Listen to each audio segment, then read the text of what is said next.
Hello, everybody. We are about to get started. Please find your seat, fill your glass, so we can begin.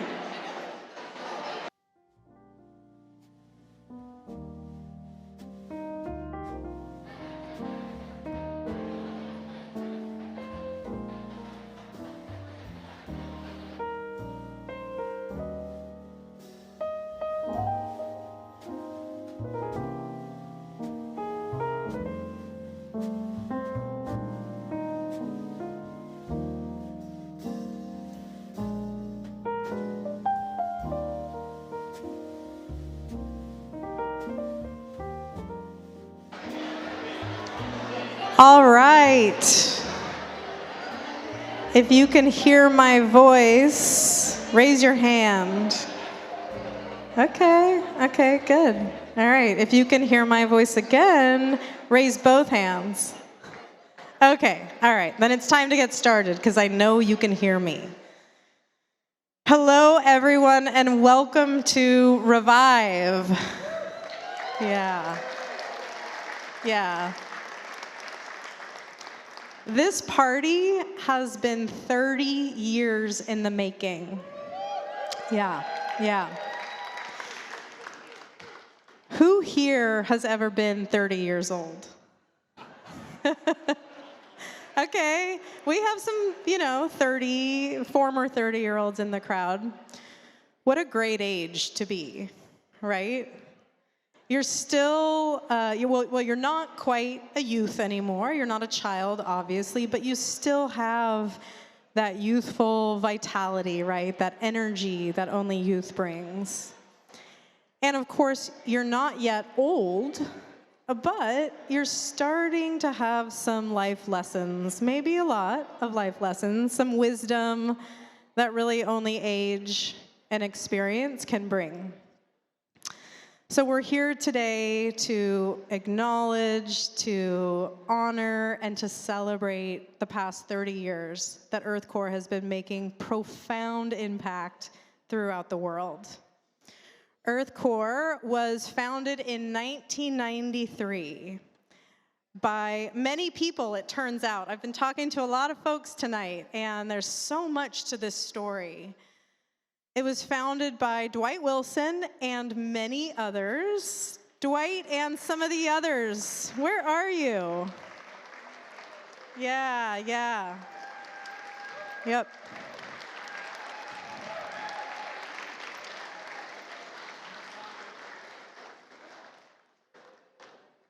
Yeah, this was truly a community lift. It wasn't Dwight alone. There was a whole team of people who really had this vision to sort of build a Peace Corps for the earth. So Dwight was in the Peace Corps. Maybe some other folks were in the Peace Corps too. I don't know, maybe. But, he was so inspired, by his time, during his time in service, that he wanted to come back to the Puget Sound and build a Peace Corps for the earth. How cool is that? Yeah, the earth needs a Peace Corps. The earth needs some fighting for. So Dwight and friends and lots of folks built this program, built what we now know as the Corps program. And Dwight and friends were not alone. There have been so many leaders over the course of the last 30 years that have really shaped EarthCorps, including Steve Dubiel, right? Steve, where are you? There you are. Yeah, Steve, for anyone who doesn't know, Steve was EarthCorps Executive Director for 22 years. EarthCorps is 30, so that's a long time in EarthCorps' existence. There were leaders like Sue Theta, a personal mentor of mine who really shaped the organization, and so many others. And of course, now we have a newish, not so new anymore, 2 years-ish in, Evlyn Andrade, who we will be hearing more from in a little while.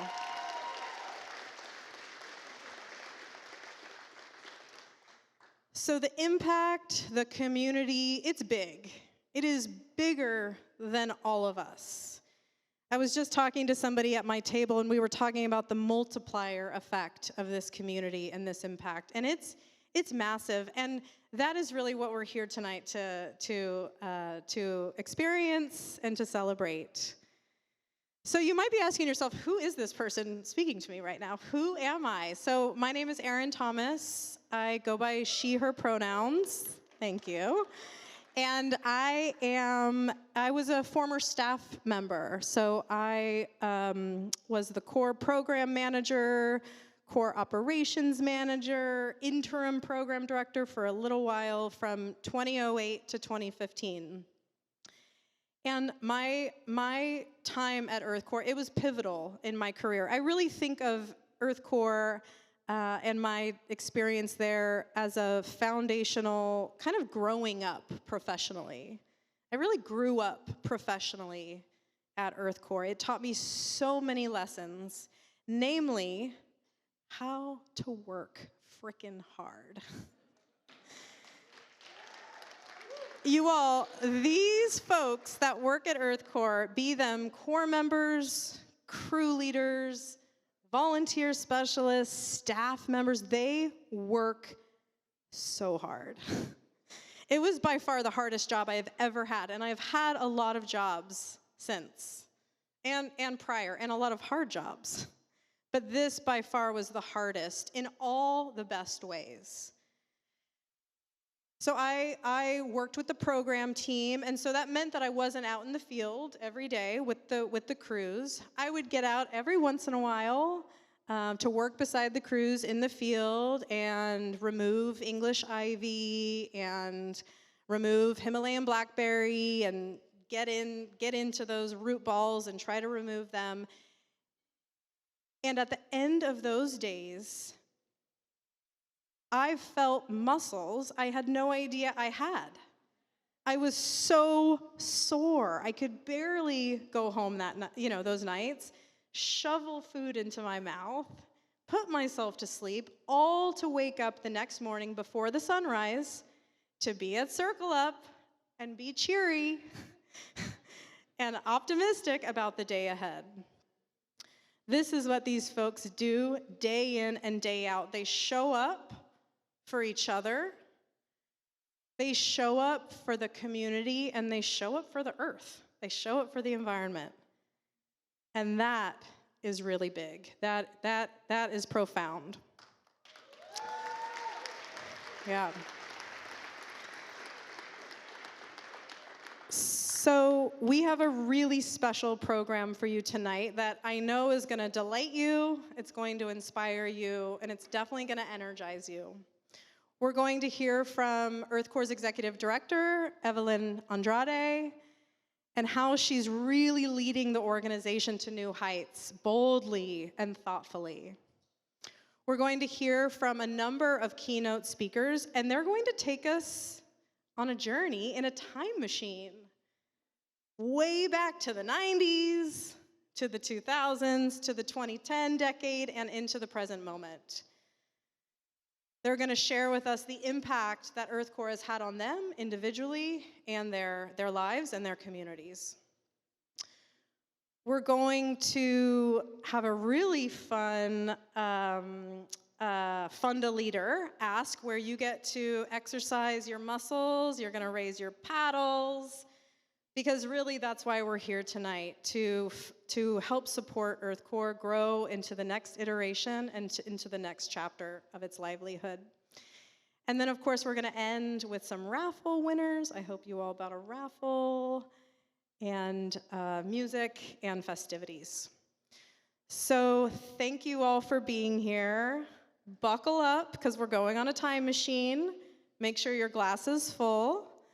And to start things off, I would like to welcome Saf Hussein up to the stage. Saf is going to,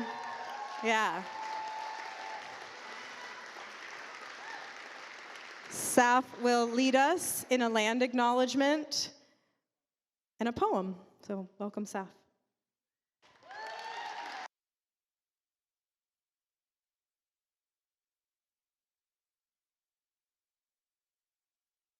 Hello, friends. My name is Saf Hussein, and I use they, them pronouns. I'm a crew leader at EarthCorps, a board fellow, and a member of the Revive Committee. Before I begin, I would love to thank the Revive Committee for being a huge part of the process of creating Revive. I would also like to thank the crews who were hard at work in the rain this week, and also the staff who worked hard to make Revive the amazing function you see today.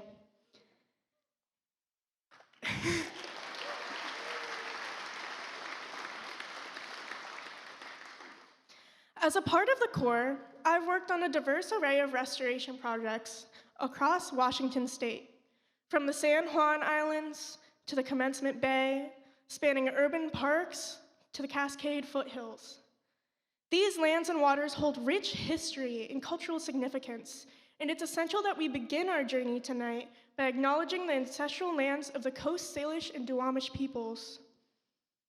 The Duwamish peoples are still fighting for federal recognition, so our journey does not end here. I encourage you to deepen your understanding of the First Nations' profound contributions and their enduring presence in our shared story. By our choices to learn, share, and stand in solidarity, we can ensure that the spirit of unity and respect that we fostered here tonight extends far and wide.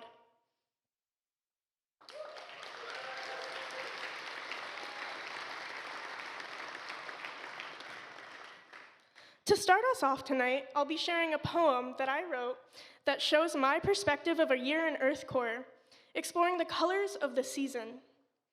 As someone who's not a native Seattleite, it's been an amazing journey to learn the seasons here and how they affect the work of environmental restoration.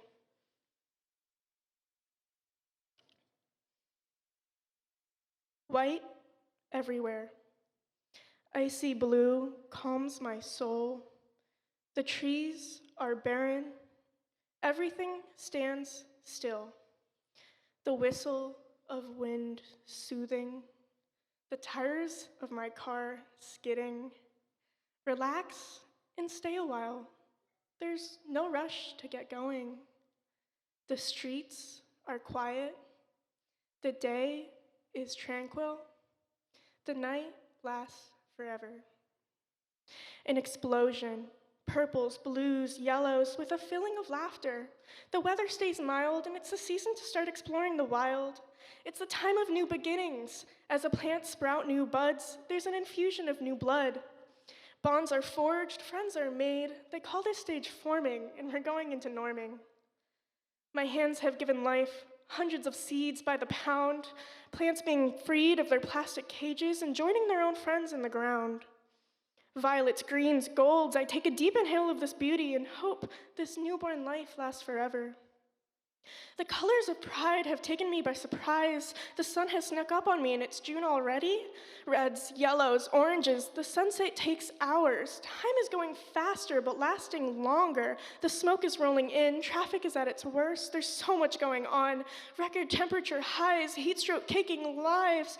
The fires are even worse. The destruction of summer is not something I thought about before, but I can't stop it. It's going so fast. Friends are storming and I thought we were performing. My hands that had given life are taking other lives, ripping out root after root, spraying leaf after leaf, leaving greens and whites left with a tinge of royal blue. The smoke is choking me, and I don't think I can breathe. The day lasts so long, and I'm not getting enough sleep. There's parties and celebrations, but I haven't got the time, the sanity, the energy, and I just need to breathe. Browns, ambers, reds. When I wake up, it's dark again. The first rain of the season was healing for all. Fires put out, the smoke vanishing. It's the time of fall. Maroons, oranges, yellows, the leaves bright against the pavement. raking up a pile, throwing a friend in it, laughter rings out once more. Slugging through the mud, you can't help but look up and admire the show. The holidays are coming around. Seeing the pine cones littered on the ground, everything is once more gonna be okay. Whites, grays, browns. It's the first snow. Snowballs flying, cheeks tinged red from the cold. Time seems slowed. We're huddling together for some of that liquid gold, hand warmers and body heat. It's the season of goodbyes, anxiety about what comes next. No one wants to start adjourning. It's the season of tears, holding each other close. Soon all that will be left is the ghost of the times, good and bad, the taste of blackberries, the scent of mulch, the sound of brush cutters, the feeling of mud, and the colors, so vibrant. Everywhere you look, please take the time to enjoy it. There's no rush.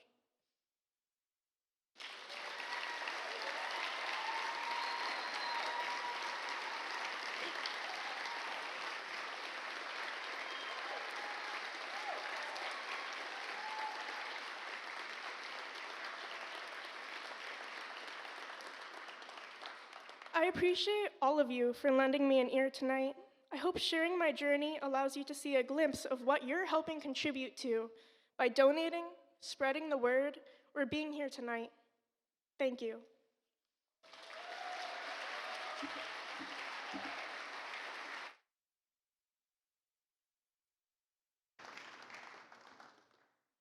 Thank you, Saf. Did everybody catch that Saf wrote that poem? Yeah. Yeah. It was beautiful, very emotional and raw, and thank you, Saf, for sharing that with us. Everybody, let's just take a big collective deep breath. I know I need it. I now get the great pleasure of introducing EarthCorps' fearless leader, Evlyn Andrade. Yeah.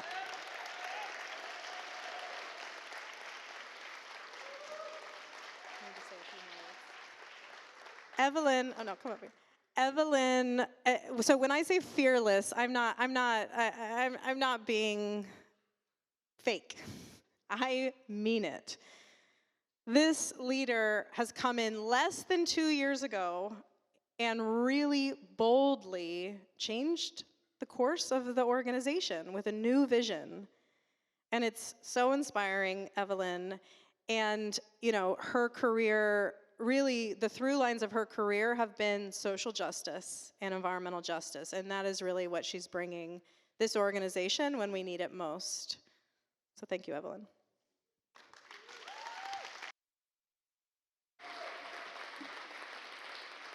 Thank you all so much. And can I just say, Erin is doing an amazing job tonight. Can we just give a great round of applause for Erin, please?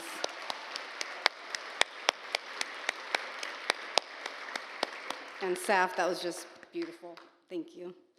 I also just want to give a big shout out to my amazing team. If you are a current staff member, could you please stand? Don't applause yet, don't applause yet. I just want to showcase how amazing this team is. They've done a great job making this beautiful event. They do a great job every single day to serve our core members and to give them a beautiful experience. And I am so grateful that they've been with me. We've had a rough first year, and now we're finally getting our stride. And I've just got to say, I'm so grateful. It truly took every single one of them making this beautiful event tonight, making our centerpieces, and I'm so grateful to you all. Thank you.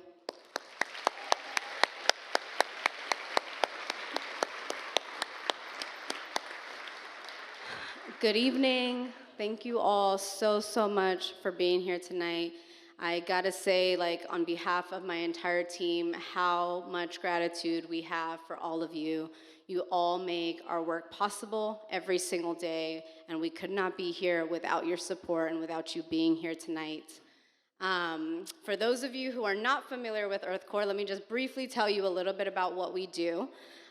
So we have our beautiful Corps members who are youth that come to us from all over the world. We have an international program.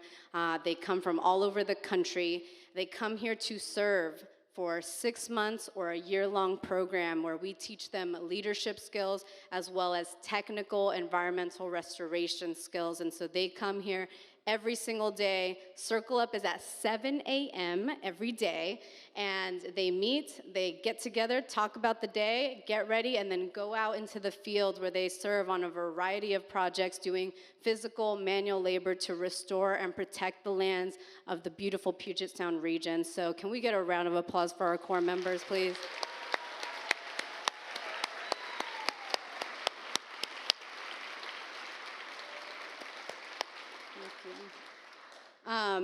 In preparation for tonight, I've really taken a lot of thought thinking about legacy, the legacy and the impact that one person can have, the legacy and impact that a group of people can have, the legacy that an entire organization can have within 30 years.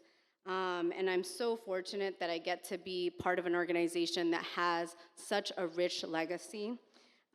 Tonight, we are joined by so many past and former staff, past and former Corps, and it's really beautiful to see all the folks who have supported us throughout the years here tonight who make our work possible.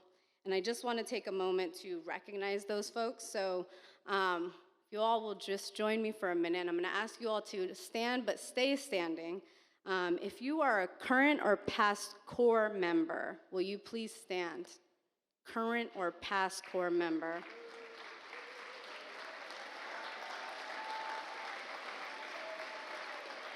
Stay standing. If you are a current or past staff member, will you please stand? Stay standing, everybody. Stay standing.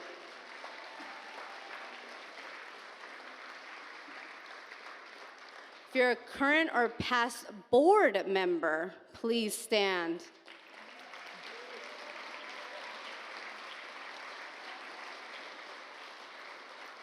If you're a current or past donor, includes foundations, folks from corporations, folks from government partnerships, please stand.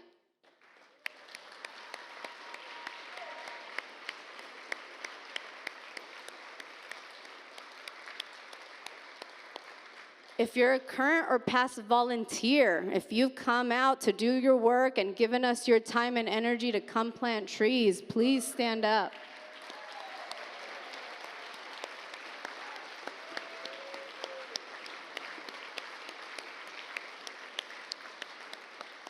And if you're a current or past community partner, please stand up.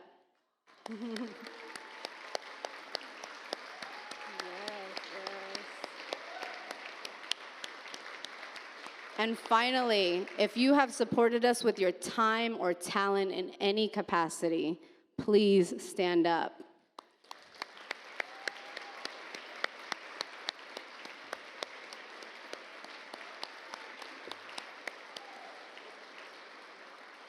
I am so inspired to see how many people in this room are standing, see how many people have been part of EarthCorps' 30-year legacy, 30-year history that have put us and made it possible for us to be here today. Thank you all. You can now sit.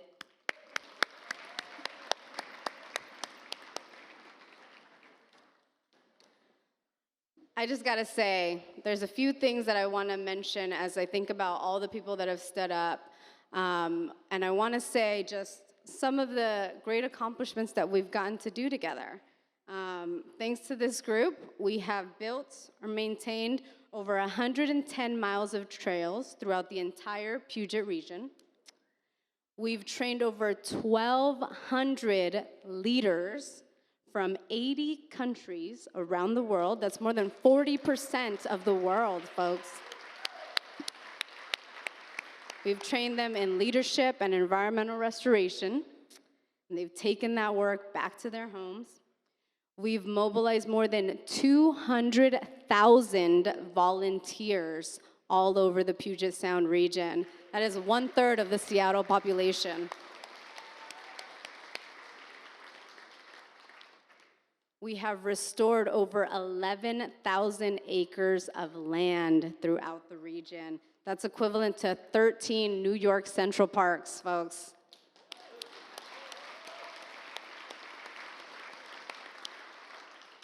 We've removed over 1 million pounds of toxic creosote logs from polluting our waters.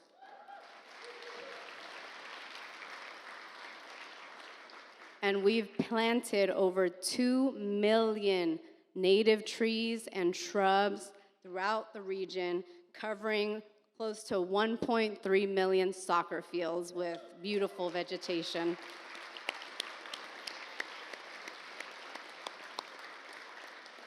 That does not even capture the personal impact that our program has had on core members, on staff, on our volunteers, and communities, and the like. And it's because of our 30th anniversary that our leadership team and I have done a lot of reflection on the past. And we've seen, throughout our history, the community has seen organizations rise and fall. And we know that EarthCorps today exists because of the support of all of you. But especially we want to acknowledge a couple folks who have been committed to EarthCorps' leadership and focus on financial stewardship, which is important to last for 30 years. So tonight, yes, thank you. As we celebrate our 30th, I really want to recognize some folks who have been essential to EarthCorps' past, but also to help us become the EarthCorps of today. The first that I want to recognize is Steve Dubiel.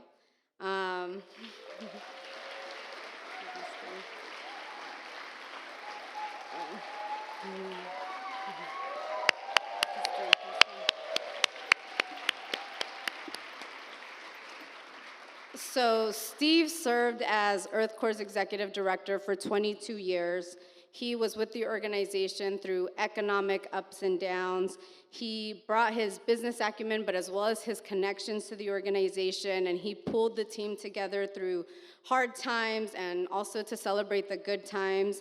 He really led EarthCorps through its adolescence and teaching staff and countless core members that, even if we don't have all the answers, we are committed to doing good work and we're all in. And to this day, Steve continues to support us. He continues to support me. He still meets with me. He still meets with the team. He connects us with partners. He sends us funding opportunities. And Steve, I'm so, so grateful for your continued support. EarthCorps would not be here without you. And in honor of our 30th anniversary, I want to present Steve with our Legacy Award.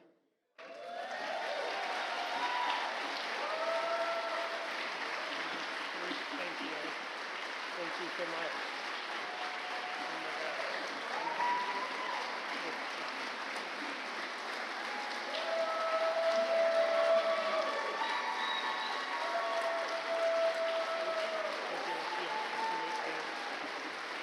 So, Evlyn, thank you. I'm truly honored. I'm a little bit relieved that I'm no longer EarthCorps Executive Director.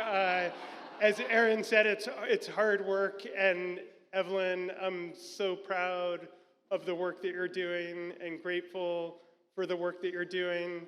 I guess for everybody in this room, I think the thing that comes to mind for me, back, years ago, we had somebody, Jim Deers, who was the founding director of Seattle's Department of Neighborhoods, who called EarthCorps a gang for good. And I think everybody truly needs to be part of a gang of some sort, and we definitely want people to be part of a gang for good. And I think a gang for good is EarthCorps lifts people up, it welcomes everybody in. And I know a saying that Peter Bowen probably said long ago is once you come in through these doors, you're always a part of this organization. So just to let you all know, you're here tonight, so you are now part of our gang for good, and we're counting on you to make the world better. And number one, to core and staff for just carrying on the legacy of this organization into the future. Evlyn, I will be cheering you on. I'm excited to watch EarthCorps change and grow and evolve. That makes a healthy organization. So thank you again. Take care. Thank you, everyone.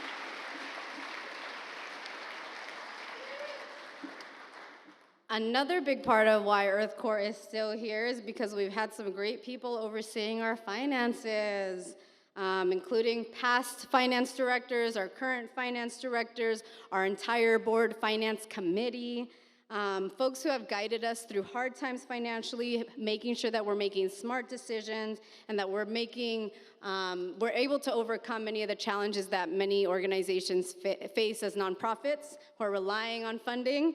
And so tonight, we also want to honor Steve Schultz, Sarah Gustafson, and the entire Clark-Newber team who have supported us from when we had our fundraiser, that was a global cafe, to being board members and advisors.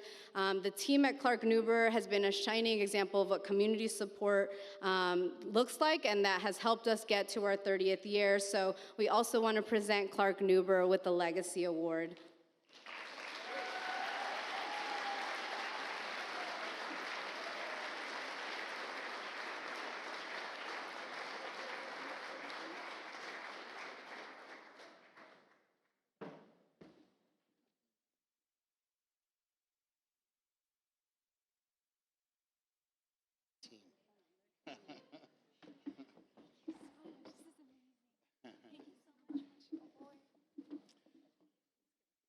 Okay. Oh.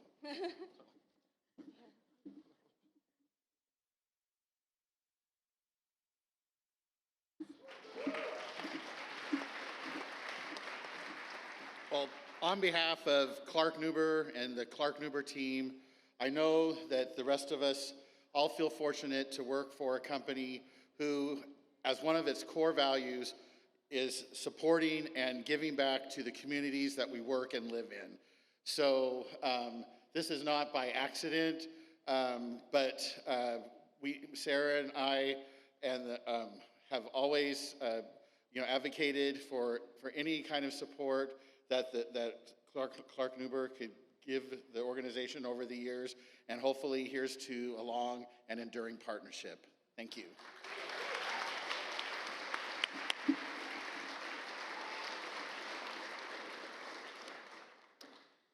And before I leave, I just want to highlight 3 areas of our work that we're really, really excited about. And unfortunately, I can't speak to all the things the team is excited about, but I did want to highlight a couple. The first is our partnership with Wakalima Farms.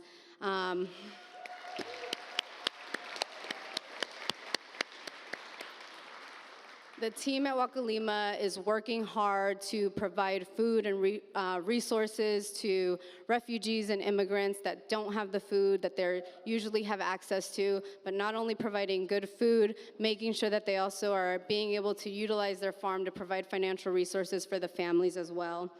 And our team has been partnering with them for the last year and trying to provide as much support as possible. Miguel Raimia has led that initiative, and part of yes,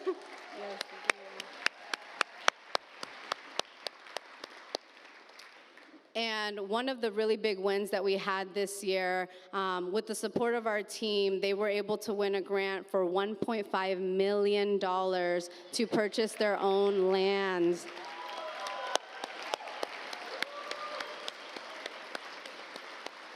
To us, as we start engaging the community and really building partnerships, it's very important to us to show up and support in any way that we can. And we know that when we join together, we can go further, faster, and that's just one example of how we can do that. The other program that I want to highlight that is new to EarthCorps that many of you might not be familiar with is our high school intern program. It's a new program that we piloted this year that we provided 8 students from Foster High School in Tukwila with paid internships. And I want to thank Joe Camacho and his entire team for helping support that partnership and making it possible and really believing in this dream that we're trying to expose young kids, young adults really, who some of them have never been camping, some of them have never seen a forest. And can you imagine being in the Pacific Northwest and you've never been exposed to a forest? and giving them opportunities to have these experiences, but also learn what it means to restore and take care of the land. And we're really excited that we're partnering with Bridging Cultural Gaps, and next year we're adding 2 more high schools, Kennedy High School in Burien and Franklin High School in South Seattle. And we're also growing the program from 8 students to 30 students next year.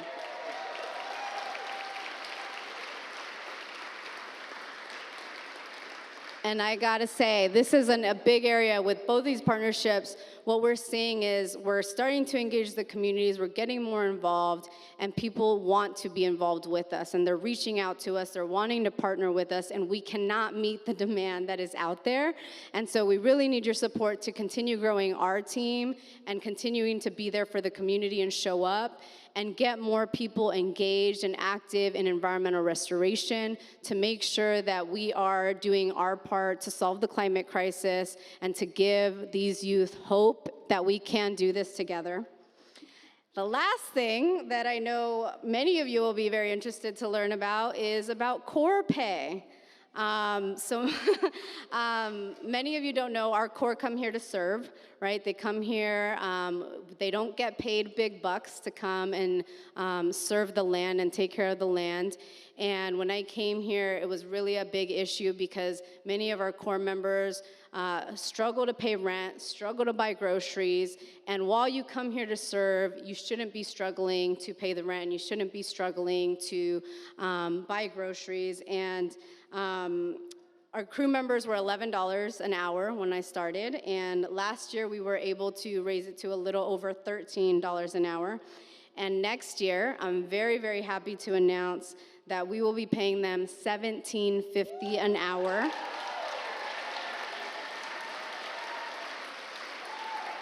Not only that, our crew leaders will be making $19 an hour.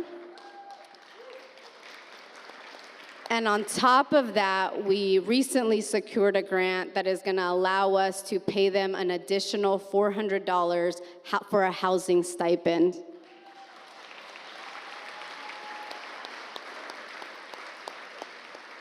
We know and we believe that this is also going to open up many opportunities for more youth of color to join the program, right? Because of those low wages, we know that folks who often participate are those who have support from family or live with family, and not necessarily those who have to support the family themselves. And so we know that this is going to open up opportunities for those who have not been able to join the program to be part of the program, and we're really excited about that. And there's so much more that I can talk about that we're really excited to share with you, but they only gave me a few minutes, so I just want to say that these wins are really to the immense commitment of our team who works hard every single day to build those partnerships, to serve the Corps, to make sure that our Corps is trained and ready to go for their days. To make sure that we're out there looking for funding, right? We're able to make all this possible because the team is out there searching for more and more grant money. And to many of you who have supported us for the last 30 years, continue to support us, whether it's through volunteering your time and energy or donating your dollars. And I just want to say we could not have had these amazing 30 years without your support. And there is so much more to be done in these next 30 years. And we really want all of you to join us with that. So thank you so much for being here tonight. We're so grateful to have you.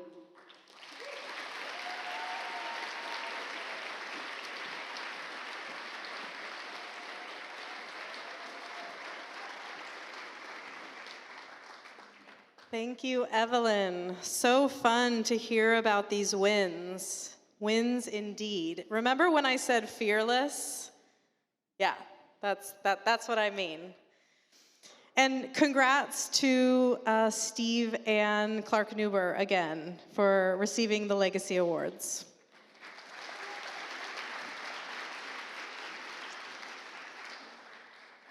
We're now going to hop in a time machine, and we're going to go on a journey into EarthCorps' past. We're going to start in the decade of the 90s. Yeah, who all was involved with EarthCorps in the 90s?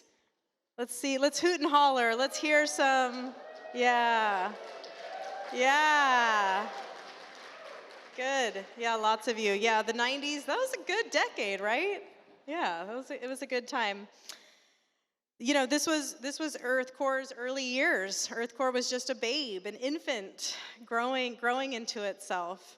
So to guide us through this decade and share with us the impact that EarthCorps had on them, I would like to invite Peter Bowen to the stage, who was a staff member for about 8.5 years throughout the 90s. Yep. And I would also like to invite Sylvia Palomino, who was an international corps member from Mexico and worked with Peter very closely. Welcome. Well, hello, everyone. Good evening. I'd like to welcome everyone with the traditional EarthCorps call. And what might that be? Exactly. So it goes, hoo-ah, like this. Hoo-ah! Awesome. So I'm going to hoo-ah, and then if everyone can hoo-ah back to me. Ready? Hoo-ah! Oh my gosh, that was great. One more time. Ready? Hoo-ah! Excellent. Woohoo! So my role here is to take us back to 30-odd years ago. And what didn't exist 30-odd years ago? Actually, we had cell phones. They were a large brick. What else wasn't existing? Internet, exactly. So somehow, in some way that might be hard to imagine right now, we had a threefold black and white brochure that we sent all over the world, and 25 corps members came from Chile, from Kenya, from Poland, and from Mexico. And they arrived, and it was a very exciting time getting the King County World Conservation Corps going. And we went on our training retreat. And in our training retreats, we always began with "To Be of Use," the Marge Piercy poem. Are folks familiar? I'm going to read a few stanzas. This is very important. The people I love the best jump into work head first, without dallying in the shallows, and swim off with sure strokes, almost out of sight. I love people who harness themselves, an ox to a heavy cart, who pull like water buffalo with massive patience, who strain in the mud and the muck to move things forward, who do what has to be done again and again. And that's EarthCorps, folks who do what has to be done again and again. So that was pretty lofty, right? We went on that retreat, read poems to each other, had a balloon that was blown up to look like a globe that we tossed around. And then we started working. And our first project was with Mount Sound Greenway Trust and King County, and it was logging road obliteration. And logging road obliteration sounds exciting. What it was, and in many ways still is hand digging hard pan logging roads with, what are some tools we used? Pulaskis, yes. What else? McLeods. Rakes, hard rakes. Exactly. What does that sound like? Hell. It was really hard. So what we would do was dig up the roads, and then we would incorporate into the soil composted biosolids from the King County Metro sewage treatment centers. What does that sound like? Smelly.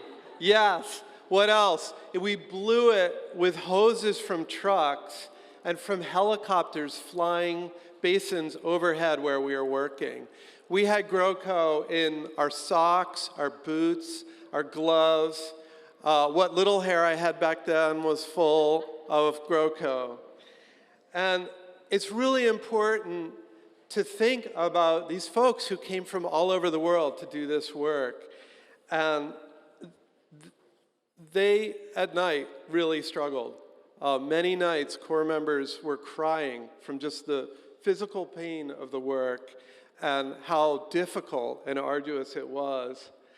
And I remember it so well. On our last day, we also ran out of food, by the way, as a sidebar. And on our last day, my crew, and Sylvia was on our crew, so wonderful. And we were down to, we had a pot of rice, some soy sauce, some walnuts, and something green. It was probably parsley. And we sat down. Remember, this was in clear cuts. And so we sat down under the one tree that was left, in the little bit of shade of that one tree, eating out of the pot of rice. And Sylvia turned to me and said, "Peter, please tell me this is not what we're going to be doing the whole year. Please tell me there's something more than this." And I said to Sylvia what I then went on to say to Corps members for the 8 remaining years I was with EarthCorps, and really what I've said to everyone in the organization. And Tim Johnson-Grass reminded me of this last night, that you'll get out of this what you put into it. And what is amazing is that it's hard to see it right now, but when you look back later in your life, you'll realize this was the most powerful, most memorable, most amazing time. And former Corps members and staff, is that true? Yeah. Hell yeah. Woohoo! And it is for me too, I gotta say. And to add to that, one of the most incredible things that's happened in my life is my son, Silas Bowen, was a Corps member last year. Wow. No one told me what it was like to have your son follow in your footsteps. And it's an incredible joy and honor in my life. So as I'm closing on some paper here, as I'm closing, what I want us all to think about is, what have you done to harness yourself like an ox? What have you done that requires your time over and over again to be the last person there, the person working the hardest, in the heat, in the sweat, GrowCo, sprinkling from the sky onto your head? When are those times, and how did you learn to do that? For many of us, the way we learned to do that was through our service with EarthCorps. And it's been an incredible honor to be a part of that, and to know that as we're facing climate change, as we're facing the 6th extinction of species, that we have over 1,200 Corps members that are out there in the world making it happen, restoring our environment, and building resilient communities. Thank you.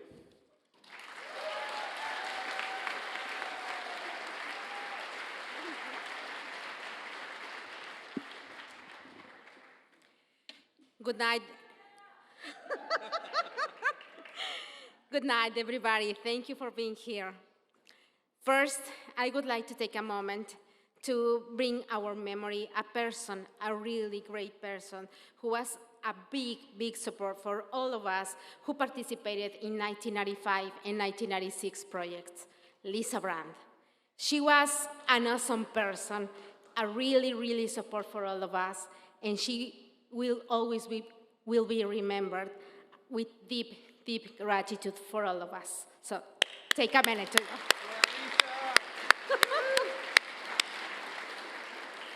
So today I stand here just to remember the tremendous values and personal growth that comes from committing with volunteer work.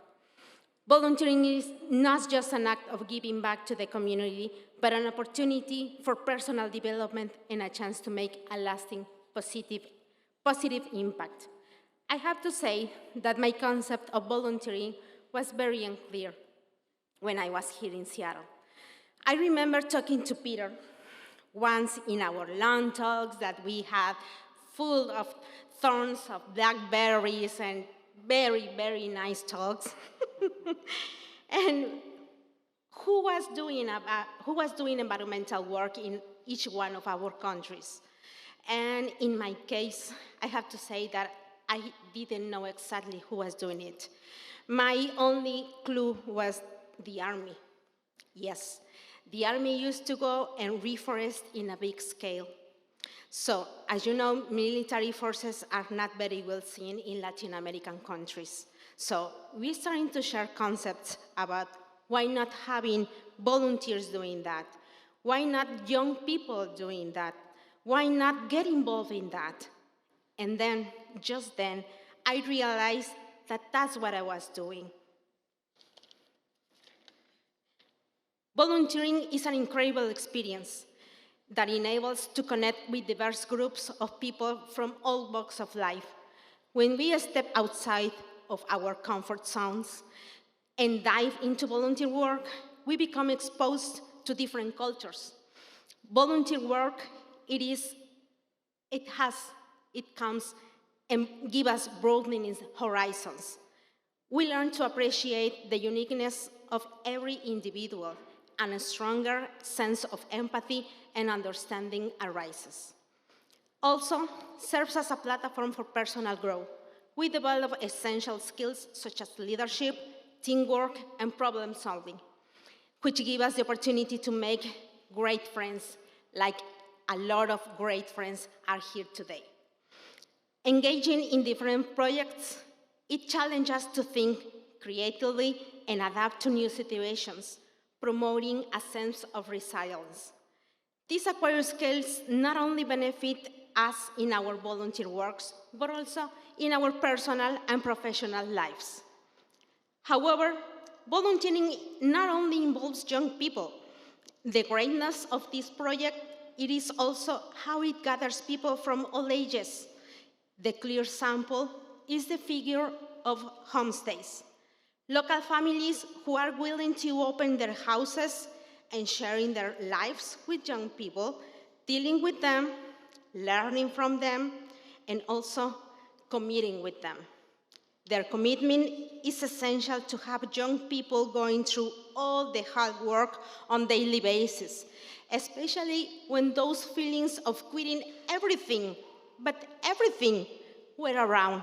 And I have to say that my homestays were really, really essential for those days.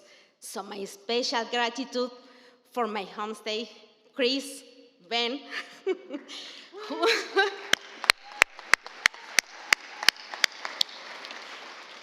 who opened their home, their heart, for this Mexican girl who at the last minute needed a place to stay. And without noticing, you have become my family. Thank you.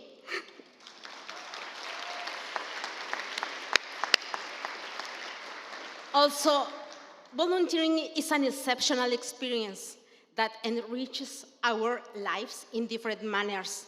It enables to connect with diverse communities, develop essential skills, and find deep fulfillment in serving others.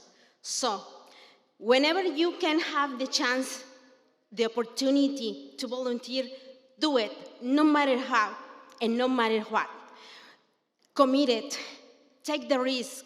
At the end, it not only changes life, but also transforms your own.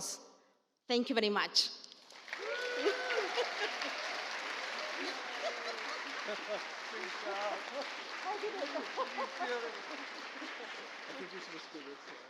Okay, yes. PS, I'm sorry. PS, I lost my phone. If somebody found it, please. It's at the registration table. Yeah. Thank you, Sylvia and Peter. What wonderful stories. And I just have to say, Sylvia, I agree wholeheartedly that everyone should volunteer, because it's not only good for our communities, it's good for us. It is really good for us. And Peter, I am just trying to vision obliterating logging roads right now, and it doesn't sound fun. Remember what I talked about earlier, the hard work that these folks do? Case in point. So let's get back in our time machine. Are you ready? Yeah? No? Yeah, you want to stay in the 90s? Nah, we got to get out of the 90s. Let's get out of the 90s. Let's go into the millennium. And to guide us through the decade of 2000, we have two very special guests. One, and I'll intro them and then you can clap, okay? Elizabeth White, who is okay, just clap. Elizabeth White is a former Corps member and the current program director of EarthCorps. And Franna Milan, who is a former board member and longtime supporter and donor. They are going to share with us some stories of how the decade of the 2000s at EarthCorps impacted them.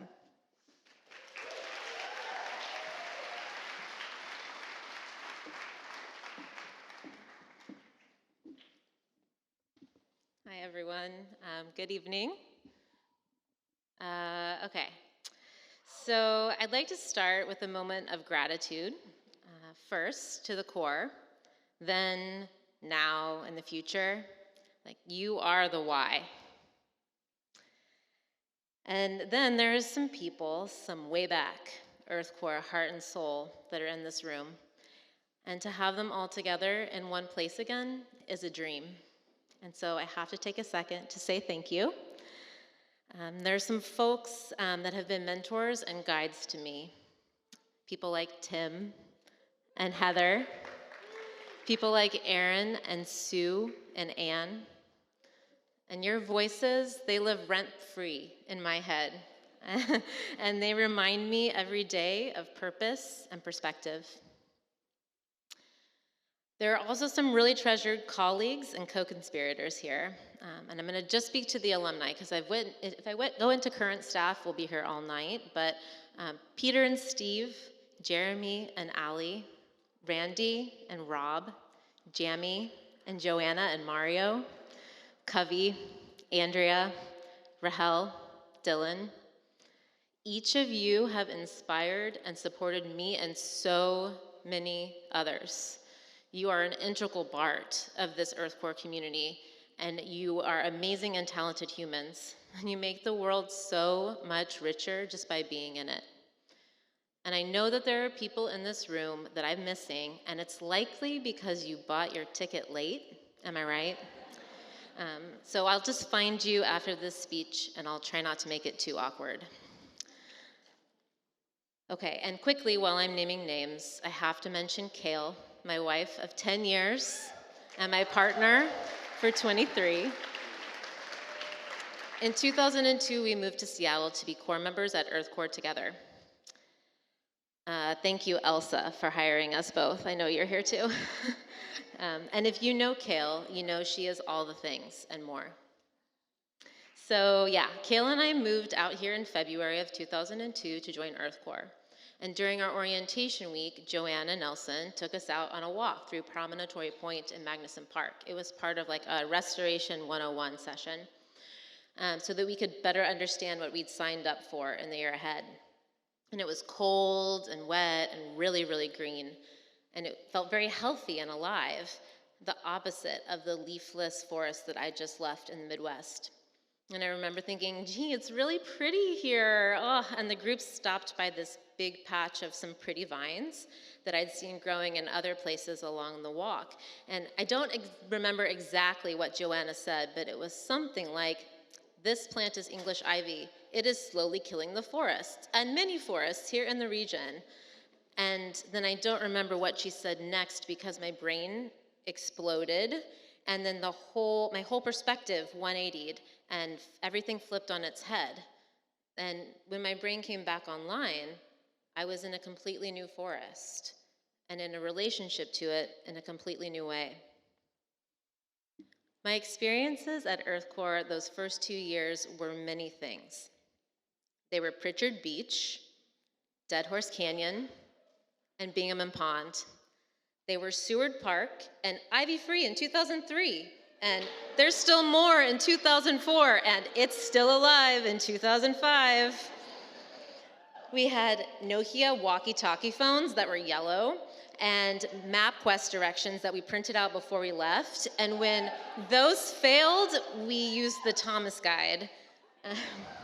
We navigated weekly crew meetings, workshop day fashion, and so many potlucks where folks just brought chips. The days were long and the years were short, but we got to experience the seasons change in real time. From the first flowers of the oso berry in the spring, to that summer smell you get when the sun bakes the duff, to salmon making their way past you up the creek as you plant. Through these experiences, I felt what it means to be a part of something, a team, a community, an ecosystem. I learned firsthand that I could, in fact, not do it alone. That I didn't have to be perfect, or always have the answer, or only have good days. Because I was part of something, working for something big enough and important enough that it would take each and every one of us to get there. And then EarthCorps hired me on as staff, squee. And I got to spend the second half of the decade working with community stewards in neighborhood parks, welcoming them in, inviting them to be part of something bigger, and also running around the West Squamish Greenbelt with Lily every now and again. By hosting volunteer events, we got to share some of the EarthCorps magic with others while they stepped into the natural world into a new way. We proved it was possible to build relationships one plant and one event and one park at a time. And that is still EarthCorps. Building a movement, one relationship at a time, reminding us that we can't do it alone and that we will make mistakes because it's all learning. Hope is action, community is a practice, and reflection is a skill. That we can learn and grow and welcome people in to be part of something bigger than they are, because that's the whole point, to be part of something meaningful in the world. And to end where we began, in gratitude. Thank you, EarthCorps. Thank you for bringing the community, the movement together, then, now, and tomorrow. Happy birthday.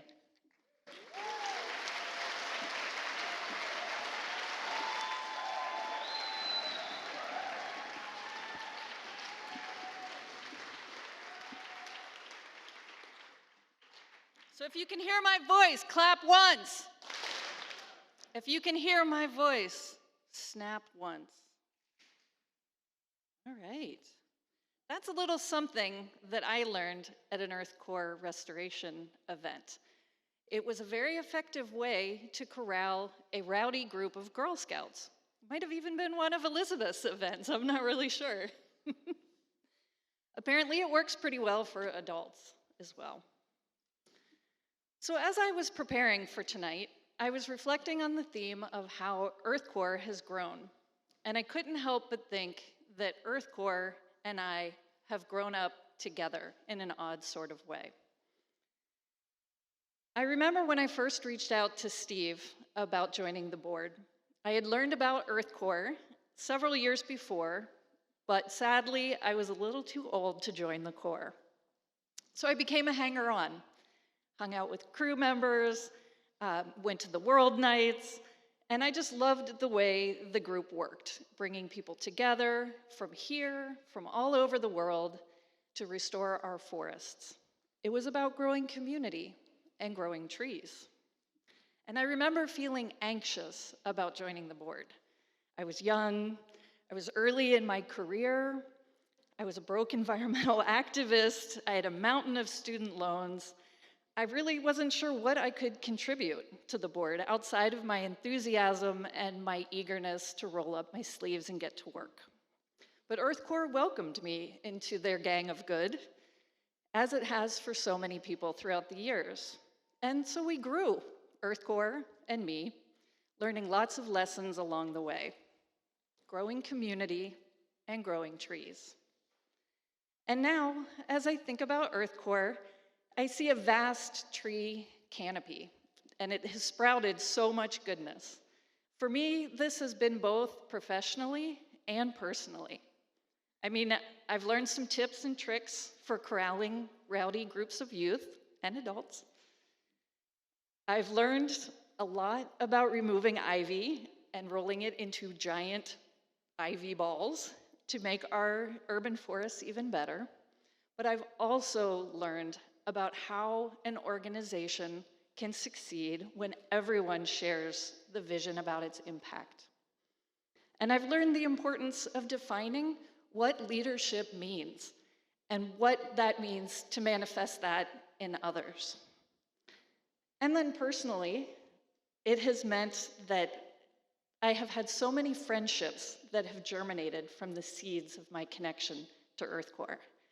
Crew members, homestays, the children of homestays, and then that has evolved into their friends of friends who have now become my friends, a lot of you that are here tonight, as well as professionally, with EarthCorps alumni becoming my coworkers, my partners. So there have just been so many connections. Sometimes it feels like EarthCorps is kind of a 6 degrees of separation, but with EarthCorps instead of Kevin Bacon. Although I think somewhere in here tonight, we might even be able to find that connection too. So in keeping with this metaphor, here we stand, EarthCorps and me, and our roots are growing deep and broad. The canopy has sprouted in new directions, and we're still battling ivy. Thank you.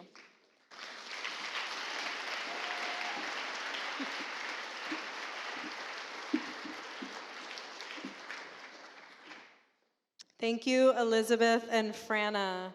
Thank you, Elizabeth, for reminding everyone in this room that we are all a part of something so much bigger than ourselves. And thank you to Franna for reminding us that EarthCorps is way cooler than Kevin Bacon. So we are knee-deep in our journey tonight. We've been in the 90s when EarthCorps was just a young infant, just a young baby and toddler. We've moved into the 2000s. EarthCorps was a teenager. And now we're moving into the decade of 2010. EarthCorps is a young adult, finally the same age as its core member. So to take us, to guide us through the decade of 2010s, joining me on stage will be Miguel Raimilla, EarthCorps' current partnership director and longtime supporter, and Sky Palisha, a core member alumnus.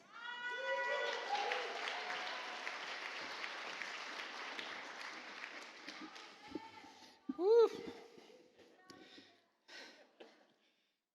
Okay, Elsa, thanks. Hi, everyone.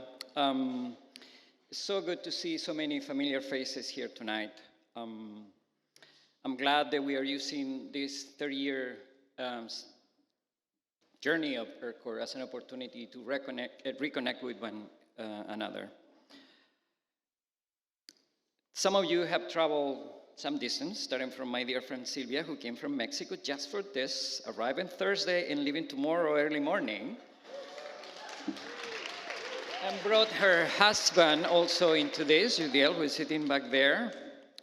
And many of you have made space just to be here, so that speaks volumes of the impact of this organization has made in our lives.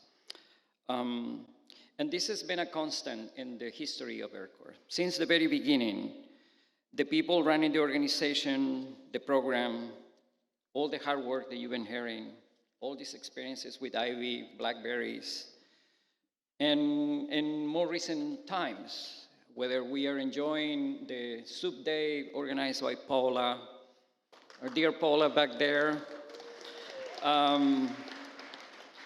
or sharing the experience in the field, learning in different sessions. somehow the community and the people who made EarthCorps possible have created this strong bond and connections with one another. Because of this intense experience, many of us return for more. That's my story. I was part of the very first group of people who started this in the 90s. And I came here because I was responding to a call of action that man over there, my dear friend Dwight Wilson, made in 1993, and did it again in 1995, and in my case, in 1997, in 2000, and in 2005. And I can assure you it's not done yet, so he will continue to do more wonderful things. Dwight and I have spent many years working together. I have the fantastic opportunity to work with him in so many different countries and with so many different communities. And whenever possible, we were always searching for our former core members in these countries. We formed teams in other countries with people who were part of this program here in Seattle. And these organizations grew and took new directions and continue to provide services to their communities and their countries. We have collaborated in so many different capacities, and we're still finding this common bond, these strong connections. They help us to overcome challenges and take new challenges. I was away from Seattle for almost 16 years. However, every time that I have the opportunity, I came back for summer, vacation, Christmas time, Thanksgiving, or really any occasion that I had, just to return and reconnect with my community. It was an opportunity for me, and it's always been an opportunity to recharge, ground myself in my work experiences and life experiences, and reconnect with my adopted family. Sandy and Steve Randall, they're not here today, but they've been a long-term supporter of this organization. And they became my family, like Sylvia was describing. Many of us who came from other countries found a new family here. In October of 2011, it was one of those years when I was here, and on special occasions, my son, that was at that time turning 10 years old, asked us to come back to Seattle. I was living in the Bay Area at that time to celebrate birthday with the Randall's family. And of course, when I'm back here, I always call Steve to BL and get together for coffee, talk about EarthCorps affairs, what was going on, talk about our lives, our families. And he told me, well, this weekend there is a volunteer event, so why don't you come along? And I did, and I brought my son Alonso, 10 at that time, for first time, to join a volunteer event with EarthCorps. So this was late October, slight rain, we were in the mat, planting some trees, connecting with volunteers of EarthCorps, some people that I knew, new friends of EarthCorps. And my son said to me, planting trees is cool. Papi, you should work with these friends. So little did he know, fast forward is 2021, and he is helping me to review a letter that I'm preparing to submit to EarthCorps because they just had opened a position that is community-centric. And here I am, again, supporting this team to do what we do best, to respond to the calls for real action. Today is the climate crisis. Today is environmental justice. And thanks to our new executive director, is greater equity for all. And we will prevail.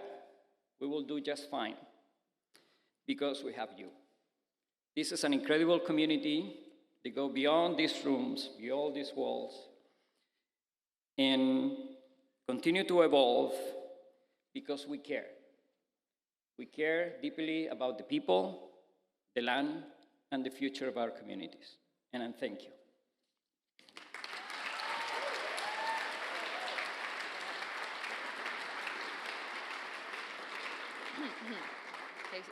All right, circle up. Woo! Woo! All right, so if that triggered anything in you, you were probably a core member. And that's because, for real, this is how we would start our days every single day, rain or shine. And what would start as this big circle of dirty strangers would end up being this group of forever friendships and lifetime connections that would bring me to where I am today. So again, my name is Sky, and in 2019, I was EarthCorps' first ever outreach specialist. And like many of my generation, I found EarthCorps' job posting online. There's gonna be a theme here.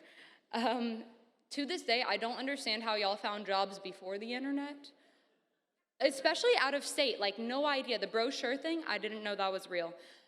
Because my core year, I think there was 5 of us that were actually from Washington State, and I was not one of them. So I was born and raised in coastal South Carolina, and at the time that I had gotten the job, I had never known anybody who had even visited the Pacific Northwest. But that said, I still packed up everything I owned and drove 3,000 miles across the country to start with the group that at the time I was calling EarthCorps. I know you've all been there.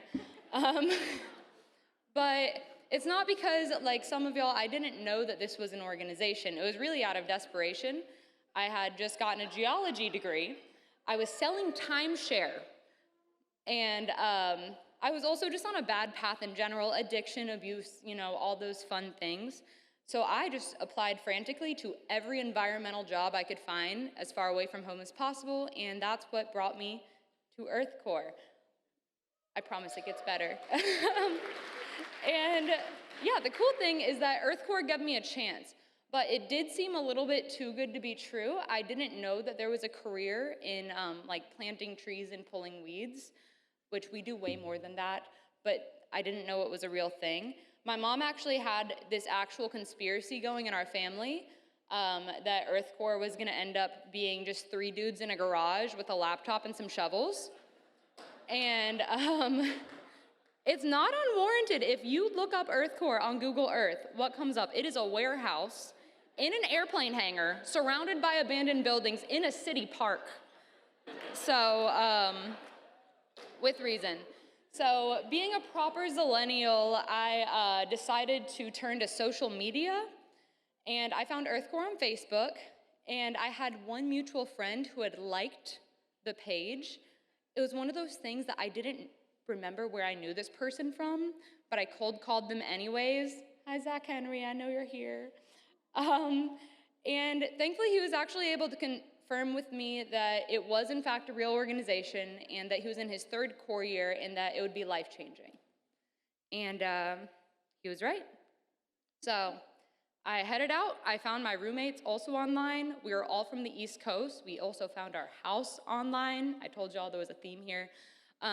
We almost got scammed, and then we ended up finding a house in Seattle that turned out to be Shoreline. But somehow, nonetheless, it ended up being a truly incredible experience. EarthCorps was really a new beginning for me. It gifted me this beautiful community with guidance every step of the way. To this day, a lot of my friends are still EarthCorps alumni, my partner, my roommate. And now, 5 years out, if anybody asks me how they can get an into the environmental field, I still direct them here. And that's because EarthCorps, yes, gave me this beautiful community, but it also brought me to my career and to the job that I have today. If you didn't know, every year EarthCorps puts on this cool job fair situation for Corps members at the end of the year. And that's where I found King County's noxious weed control program, and that's what I do. Woo, weeds. Y'all really like weeds. And to this day, a fun fact, more than half of my programs started out at either EarthCorps or with Washington Conservation Corps, so it really is important.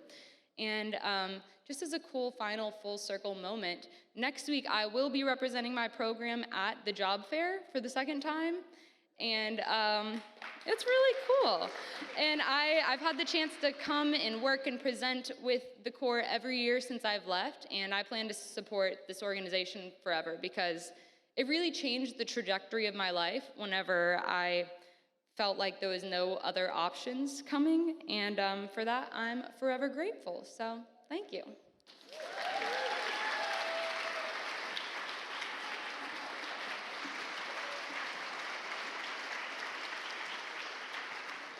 Thank you, Miguel and Sky. And, Sky, you continue to bring up a really curious question around how did EarthCorps bring international and local Corps members?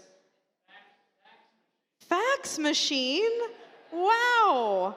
What are those? Also, do you all remember the classifieds in the newspaper? Who here has ever found a job in the classifieds? I certainly have. Yeah, I know. A lot of people are like, what? Classifieds? Wow. Well, the world certainly has changed, as has EarthCorps. So we are nearing the end of our journey. We have one more place to go, and that is back to the present moment and into the future. Two people will be joining me on stage to share their experience with EarthCorps and the impacts that it's made on them. And those two people are Raquel Escalera, who is a current Corps member in the Corps program, and Joe Camacho, who is a community partner.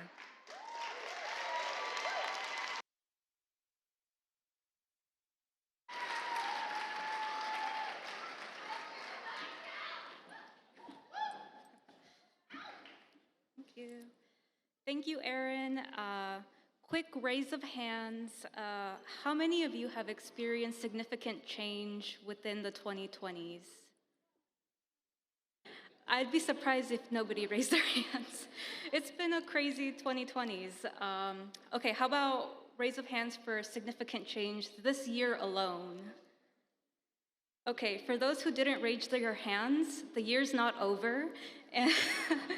And I hope that's a positive change coming your way. So a little bit about me is that what brings me here is change. And that's a thing I'm gonna work with. It's something I say a lot if you work with me, is the only constant is change. And that seems to be true to everybody in this room. It's a very central human experience. And so that's a little story I'm gonna tell you about my experience so far. I joined EarthCorps in July of this year, and I've been on a number of different crews, number of different experiences, and there's one in particular that stands out. My crew joined another crew for a number of different things we were doing at Commencement Bay. So shout out to Kristen Riel. You're in this room, and I appreciate you. Let me explain. So part of this project was me and another Corps member named Olivia. Olivia, if you're in here, shout out to Olivia. Somewhere in here, she is in here being an ambassador. And me and Olivia were wearing chest waders.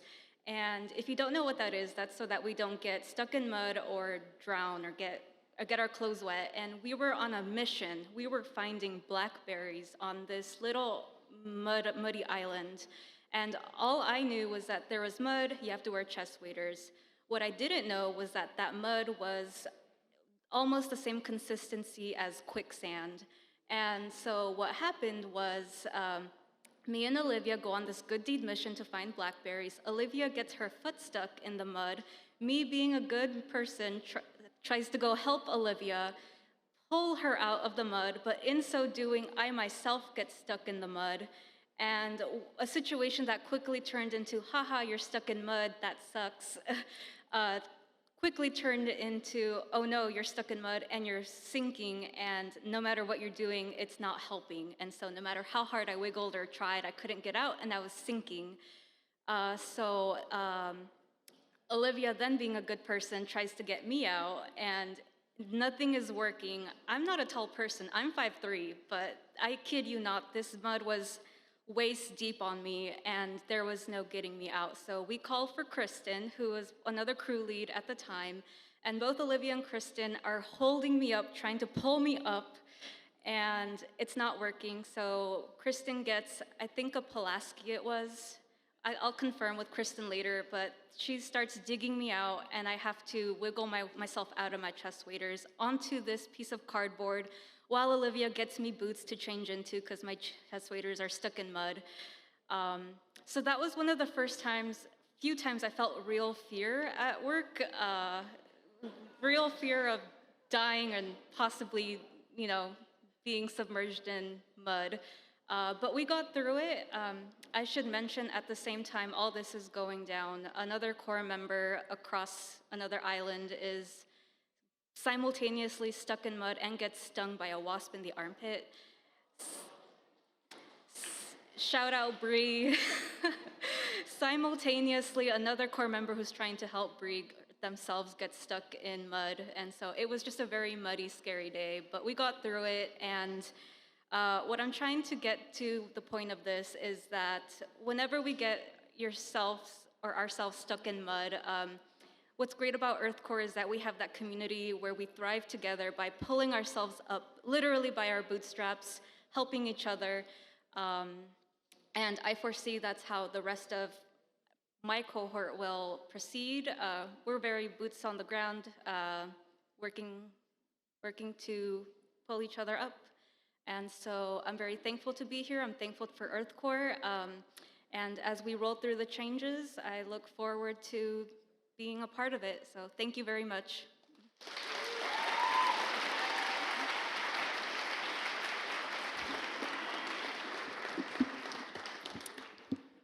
Hey everyone, Joe Camacho, that's my name. I am the environmental science teacher over at Foster High School in Tukwila. Appreciate it. Off script, got to give a huge shout out to the other environmental science teacher, Mr. Gunning over here, and we have a Foster High School student too, so glad that you're here. Thanks. Again, I have the privilege of learning with students about many different topics, renewable energy, restoration, gardening, the climate crisis.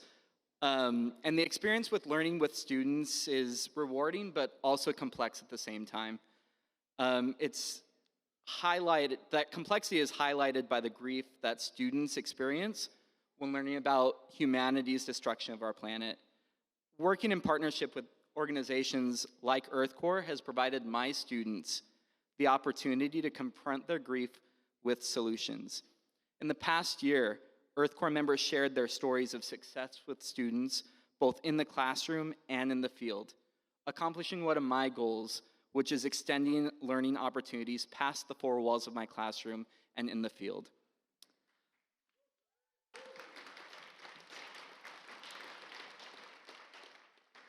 I've heard from students about their experiences, and it's a whole range, right? There was 8 students who participated in the internships this past year.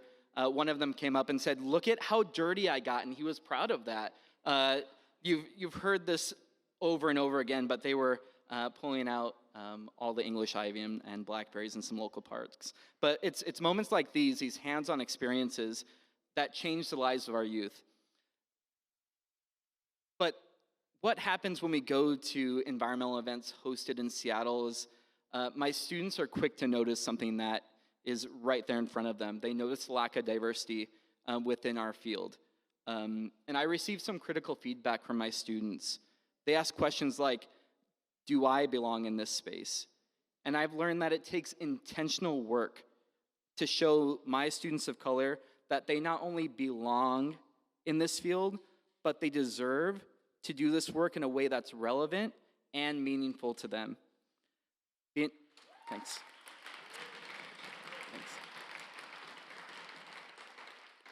It's the intentionality that EarthCorps, they're really intentional when they're pairing my students with mentors, because they're thinking of mentors who come from similar cultures, who speak similar languages as my students, to make sure that they can connect with them on that cultural level. And that's honestly been game-changing for a lot of my students. Our youth are empowered to pursue internships, to apply for colleges with majors in environmental science, And for me, the most inspiring part is my students are empowered to share their knowledge with younger students. They're passing on that passion. I've seen the intentional work done for the past 2 summers also with EarthCorps, because they partnered to host multiple Latino Conservation Week events in Seattle. These events have been tailored to include groups of people that have historically not been and have not been represented in our field. Going even further, EarthCorps has shown commitment to working with cities like the city I live in, Tukwila, and in Burien, by focusing on frontline communities, because we bear the brunt of the impacts of our climate crisis. Working in, and most importantly, working with those communities of color has been a focus of EarthCorps' restoration events that are hosted at parks, not only in Tukwila, but also Burien. And as we increase the accessibility to the outdoors and the environmental field, we'll create opportunities to build passion within the people who participate. Now, this is only the start. As EarthCorps continues their commitment to working in South King County communities, I know that we'll see more youth of color participating and working toward climate solutions.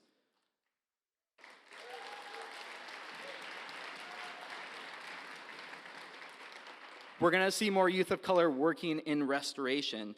We're gonna see more youth of color doing work that brings them and the people around them joy, fulfillment, and hope.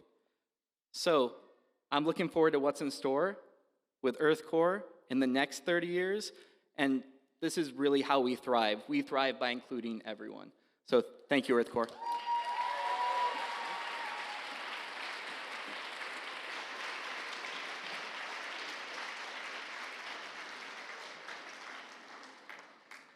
Thank you, Raquel, and thank you, Joe, and thank you to all of our keynote speakers tonight. Let's give them all a big round of applause.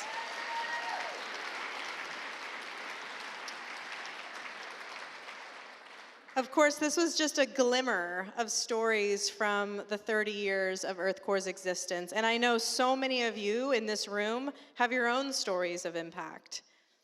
And while we talk about change and vision in the future, all of which is needed for an evolving and growing and healthy organization and community, there remains such constant themes, and these were just woven all throughout these stories, these themes of connectedness, of growth, of friendship, of risk, right? Taking risk, of hard work, of service, of volunteerism, of giving of yourself to something bigger. And that's why we're all here together. This really strikes me as just, I've always believed this, but tonight especially, this is no ordinary organization. These are not ordinary experiences that people have. These are not ordinary relationships that people build. This is really the interwoven and interconnected community that EarthCorps has built all around the globe. So to keep the program moving, debuting for the first time ever tonight is a very special video that EarthCorps' team has produced in honoring this 30th anniversary. And a big thank you to Jason Chen at Tiger Wing Productions, who created the video. Enjoy.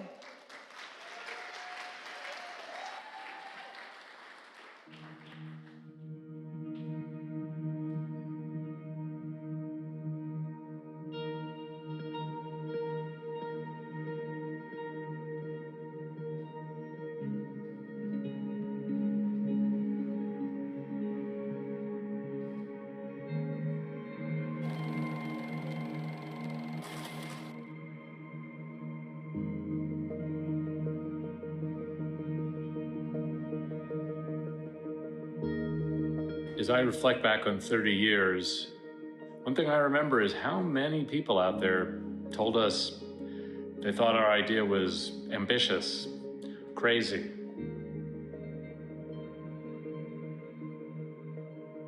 One of the first donors that I met with told me Steve, EarthCorps is going out of business. I love you. Don't worry about it. It won't be your fault.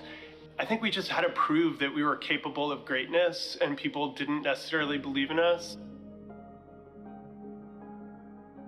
So we partnered with Mountain Sound Greenway Trust and proclaimed that we're going to plant 200,000 trees to celebrate the year 2000. Nobody thought it was possible. We ended up putting in 226,000 native trees and shrubs. Somehow it all came together because of the people who cared about the organization and the people who saw the potential for what was possible in the future.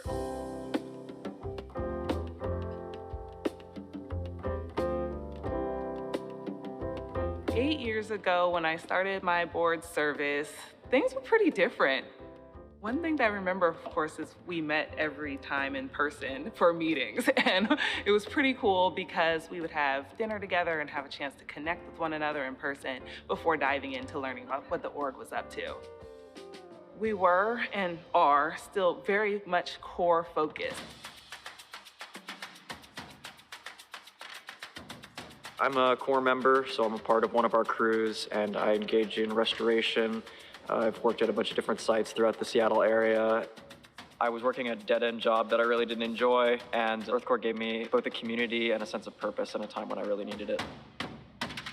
I remember hearing all about the Corps, what they were up to, what they were learning, and having that model between time in the field and time in the classroom to learn and develop. And I thought that was super cool. I think a lot of people feel like the environment is kind of a dead issue. I like showing people that it's not. In reality, we're not going to be able to exist without the environment. As long as we exist, restoration will exist.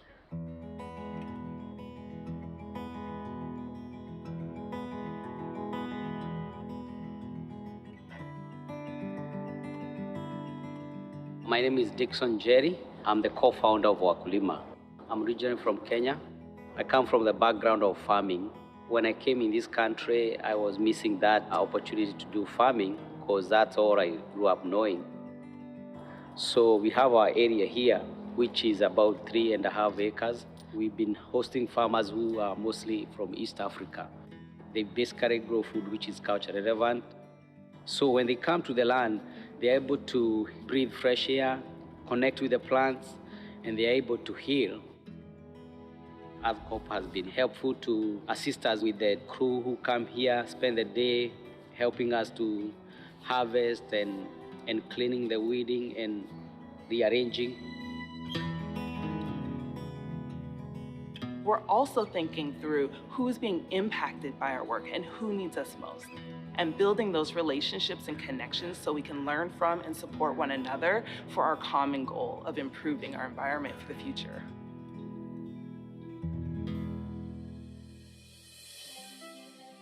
I see the way that the work of the past is informing what we're able to do now in the future, which is navigate new ways of thinking about how we collaborate.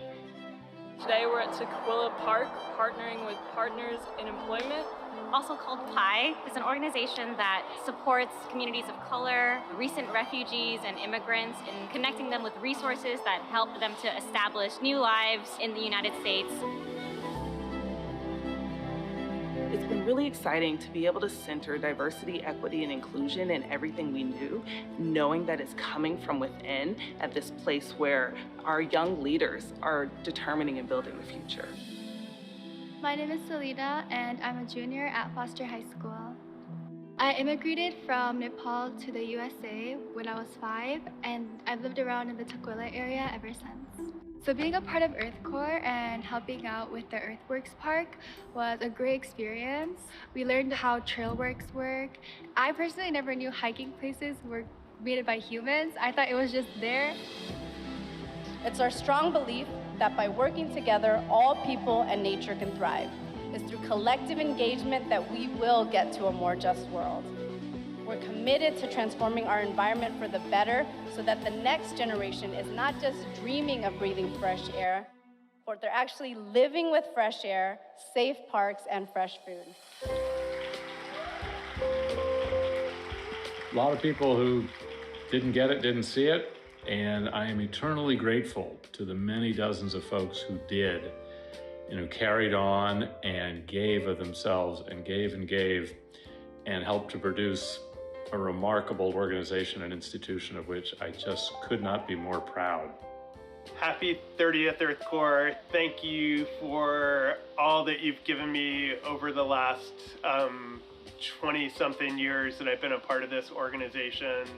And what I wish is that EarthCorps is around for the next 30 years and beyond and enriches other people's lives as much as it's enriched mine. Happy 30th anniversary, EarthCorps.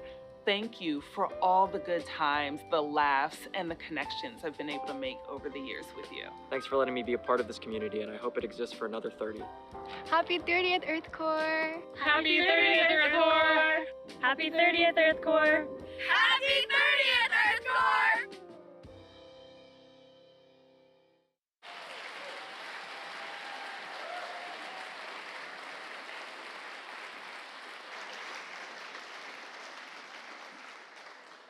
Happy 30th, EarthCorps. So who wants EarthCorps to be around for another 30 years? Yeah. Oh, come on. Who wants this? Let me hear you a little bit louder. Okay, then. Thank you. So we are at the point of the program where it's going to get a little interactive.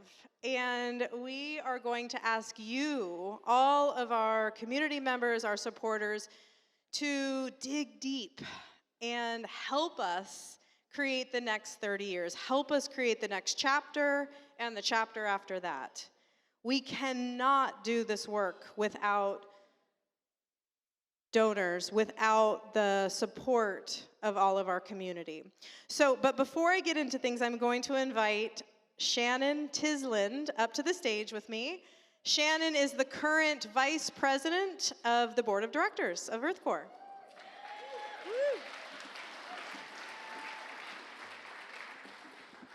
Thank you, Erin. Hey, Shannon. Hi, Erin. So what'd you think about the video? Wow. Like, two things stood out to me. People, like all you people, and this planet. Do y'all get that? Like, we're all in this together. And what I took away was like the love and the connections, and that everyone in here, in this room tonight, is connected. And it's just really beautiful. So that was an amazing video. Yeah. Amazing. Yeah, nice. I totally agree. I really agree. So we need you all. We need your support to keep the mission and the vision going with EarthCorps, and really now more than ever. I mean, EarthCorps has always relied on philanthropy, has always relied on support. But with some of the changes in the vision and the strategy and the mission, it is more critical than ever. And so we want to ask you to help us get there. And when I think about philanthropy, I think about the word philanthropy. Does anybody actually know what the word philanthropy means? Oh, smarty pants back there.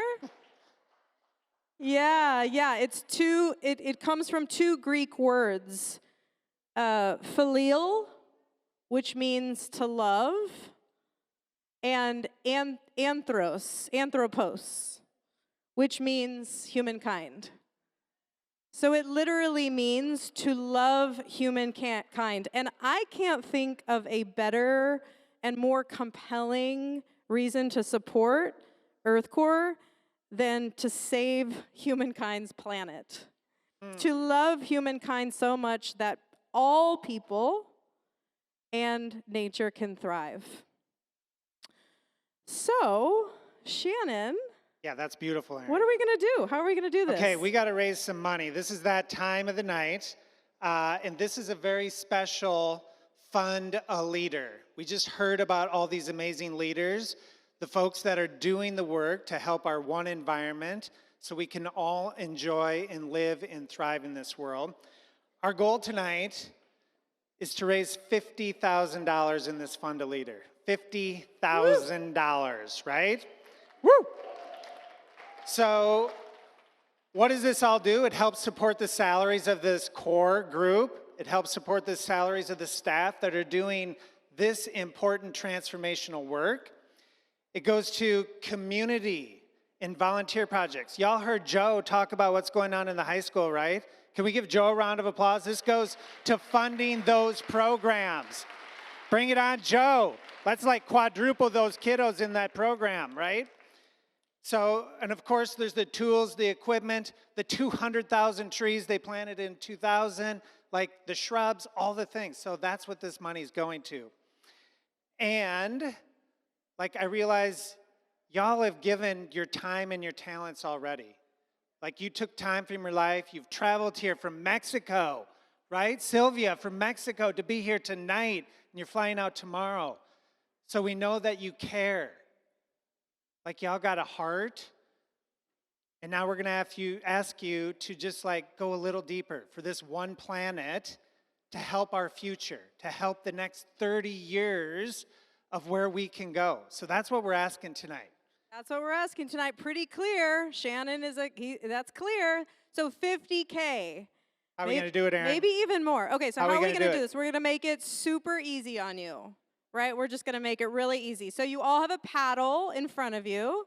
Do you all see your paddle? Okay, cool. We will have 7 levels of giving. We're gonna start out with the big dogs, 3,000. So we will start out at the $3,000 level. We will then go to the $1.5 thousand level. We will then move to the $1,000 level, $500 level, $100 level, and finally the $30 level, okay? So there's 7 levels. So to get everybody sort of stretched out and ready to participate, I want everybody to pick up their paddle and raise it really high right now. Pick it up, y'all. Let's see it. Let's see it. Raise them up. Raise them up. Thank you. All right. Nice. Yeah. Woo-hoo. Okay, so I want you to remember that muscle memory. Remember that muscle memory. Okay, Shannon, are we ready? Are you ready? I think I'm ready. Let's do this. Are you all ready? Yeah? Okay, on the count of 3, let's go. Let's do this. 1, 2, 3. Let's do this. Oh. Let's try it again. Let's try again. Okay, on the count of 3, let's do this, all right? Ready? Are we ready? All right, let's do it. 1, 2, 3. Let's do this. Awesome. Thank you. All right, nice. Okay, so we're going to start at the $3,000 level.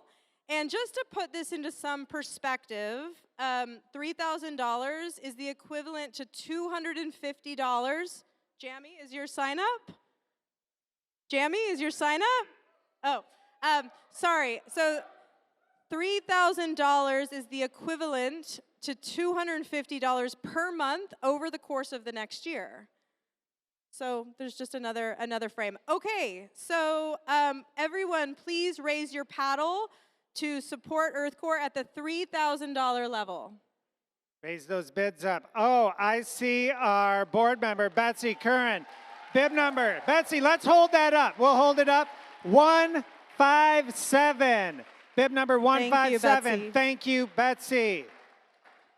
183. Thank you. Bib number 183. Thank you. Bib number 184, the director that started it all. Thank you. Bib number 184. 279, thank you. She's kind of cute. I'm just going to say that. That might be my wife. I don't know. Nice job. All right. Thank you. Bib number 282. Thank you. Can we give them a round of applause? 282. Thank you. Okay. That is a great way to kick this off, y'all. Nicely done. Anybody else at the $3,000 level? Did we miss anybody? No? Maybe Tiffany? Oh, Tania. Oh! Bib number 183. We already got you, 183. 3. Tania, our board president for EarthCorps. Way to go, Tania. Thank you. Thank you, Tania. That's amazing. Way to get this going. You know, I just want to share a little story. Are you all right if I share a story before we go to the next one? Yeah, real quick. My favorite experience, 2015, I did a volunteer group at the Duwamish River around the corner. And we're sitting there cleaning up the river to create the estuaries for the salmon. And while we're doing the cleanup, pulling all the stuff out, a dude pops up in the middle of the Duwamish River in a scuba outfit. And I'm like, what is that? And he starts walking out towards us, and he comes to our group, and he takes off his mask. Mark Powell, who swam the Duwamish River from the mountains at 5,000 feet all the way to Elliott Bay over the course of a year, seeing if the Duwamish River was alive or dead as they thought it was dead. And he said, it is thriving. There are seals, there are salmon, there's wildlife coming back. And that is the work, the restoration that EarthCorps is doing. These dollars are helping our one and only Duwamish River come back to life. So it was just an amazing experience. So Nice. shout out to EarthCorps, Thank and I got you. to experience the dude coming out. It was really cool. We're going to move on to the $1,500 level. That's $125 a month over the course of 12 months. And this goes to support stipends for our high school interns, right, Joe? It's going to go with meeting marginalized and underserved communities. For those communities whose voices have not been heard, we want to hear what they have to say. We want to bring their voices to the table. We want to see what do they want done in their parks, their neighborhood, their green spaces. That's what this will go for. So, anybody at the $1,500 level, please raise your bib. Raise them up. 161. Former board member Walter. Thank you, Walter. Bid number 161. Bib number 282. Thank you. Give them a round of applause, please. Bid number 222. Thank you. Absolutely. We got here. Thank you so much. Anybody else at the 1,500 level? 1,500, the equivalent to 125 per month for the next 12 months. That's right. Right? That's right. Thank you. All right. Okay. All right. Okay, now we're at the $1,000 level. The $1,000 level. So please hold your paddles up for the $1,000 level. Oh my goodness, look at this. Round of applause. 107, thank you. Thank you. Bib number 107. 213, thank you. 117, thank you. 218, thank you. Paul. Bib number 232, thank you. And bid number 244, thank you. Yeah, right behind him, bib number 248, thank you. And bid number 229, thank you.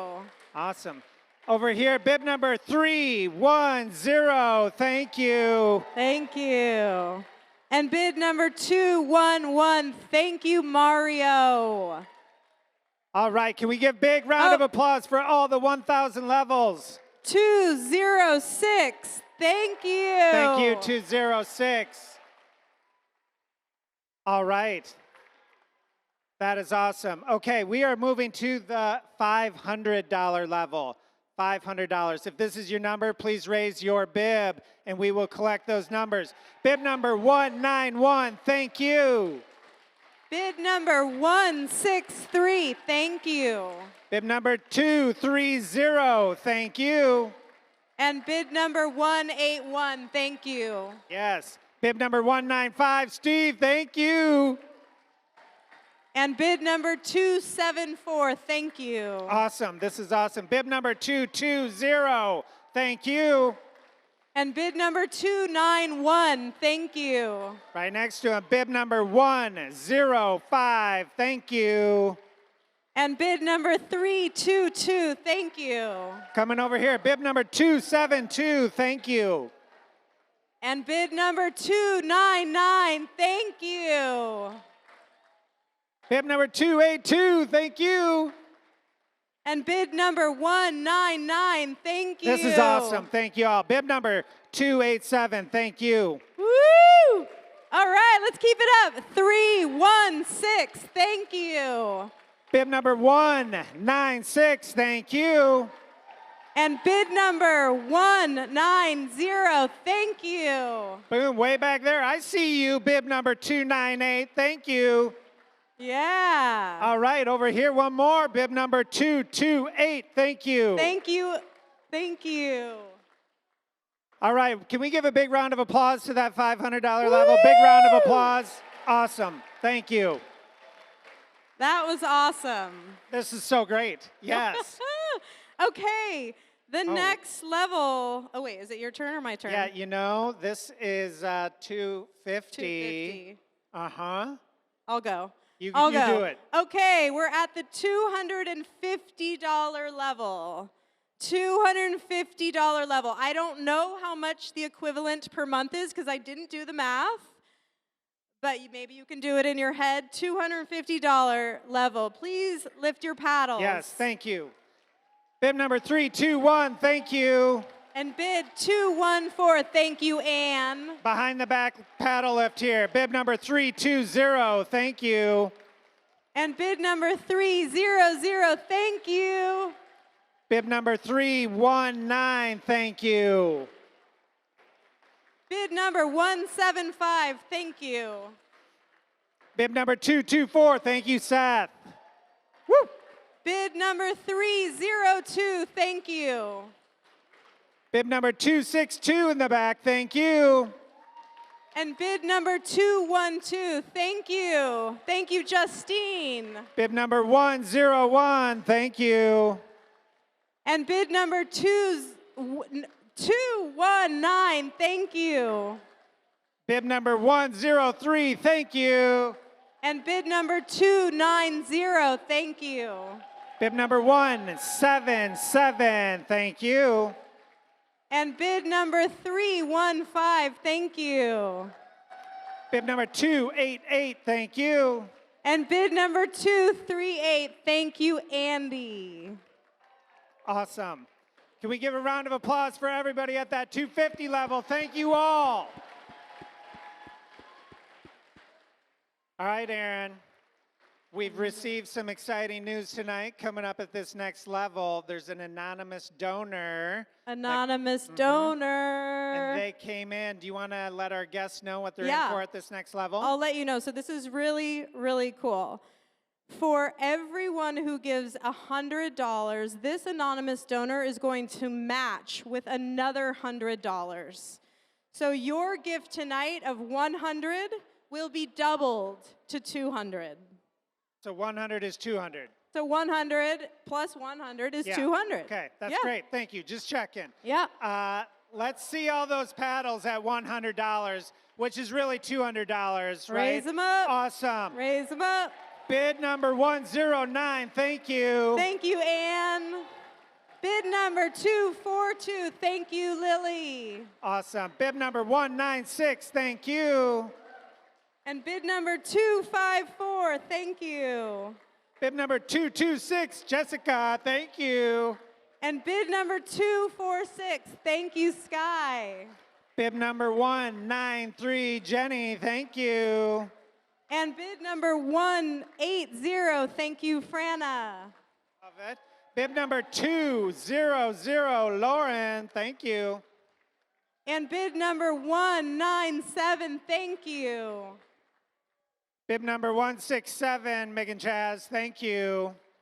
And bid number 215, thank you. Bib number 278, thank you. And bid number 250, thank you. Let's keep the applause going. Let's bring this in strong. Big number 225, thank you. Woo! And bid number 206, thank you. Bib number 220, thank you. And bid number 223, thank you. Bib number 227, thank you. Bid number 314, thank you, Kale. Bib number 204, thank you. And bid number 204, thank you. Bib number 216, thank you. And bid number 240, thank you. Bib number 279, thank you. And bid number 325, thank you. Woo-hoo! Bib number 308, thank you. And bid number 324, thank you. Bib number 309, thank you. And bid number 280, thank you. Awesome. All right, let's round that up. Bring it in. Big applause, everyone. Woo! Yes. Thank you for that donor, too. Helping EarthCorps hit our mission and our goals. You're doing great, All right. everyone. Let's keep it up. We have Okay. a few more. Aaron, this next one's really fun. What do we got here? What's the next one? $30. Oh, $30. Right? Yes, this is a fun one. Yeah. All right, everybody listen, because this is really fun. Just watch Shannon. What does he have?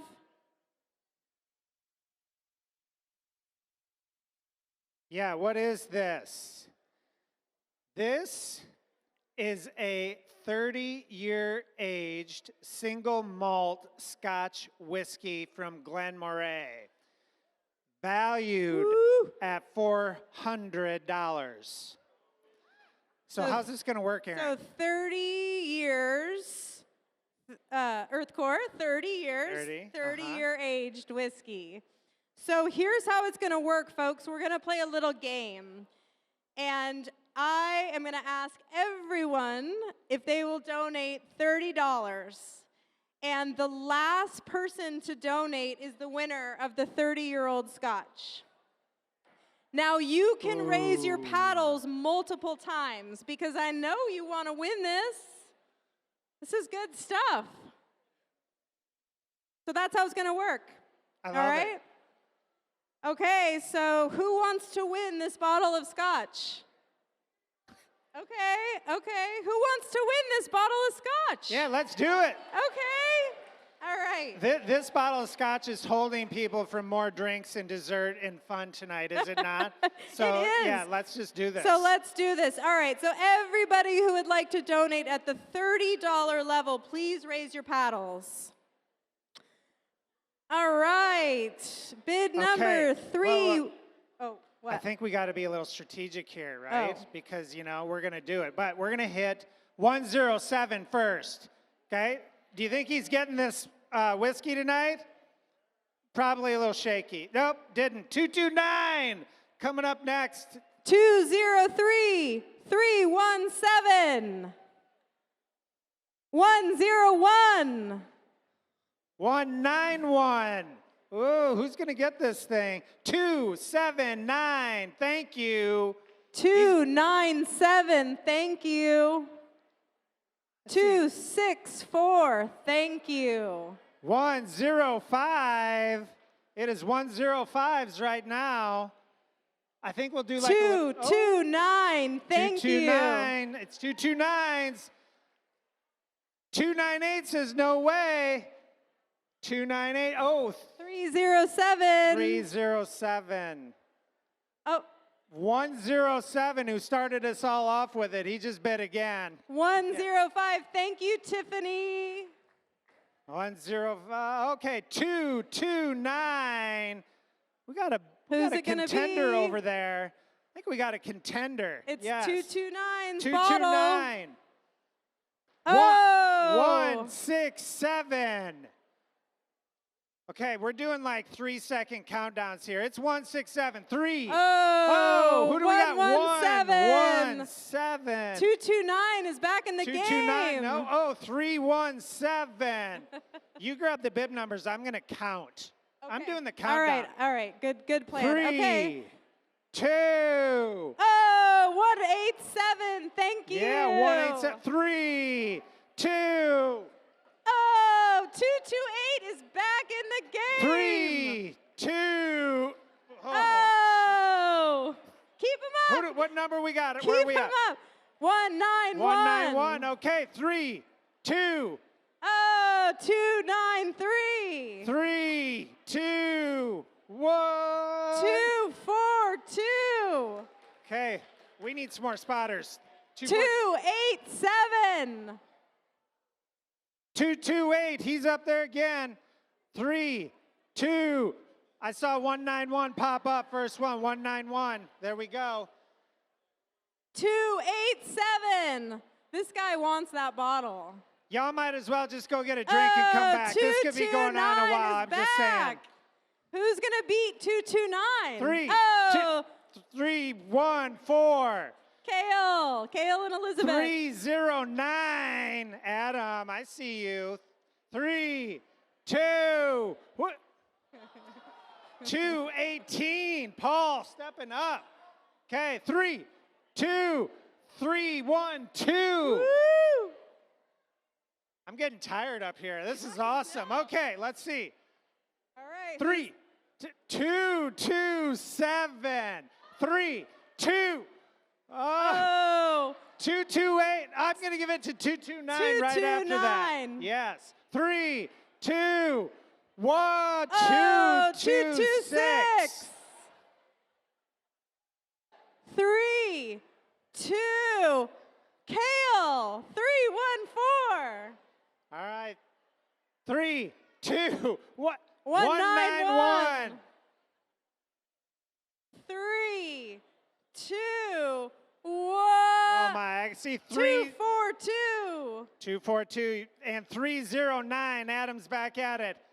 All right, I might have to talk faster. 3, 2, 1. 191 coming in. 191.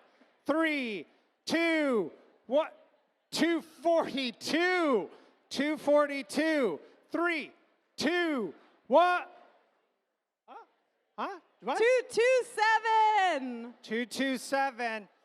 3, 2, 191. Not risking it. Getting up there quick. 3, 2, 1. 242. Do I have to say like done? 3, 2, 1, done. When I hit done, it's done. I mean, We keep it going. Okay, 3, 2, 1.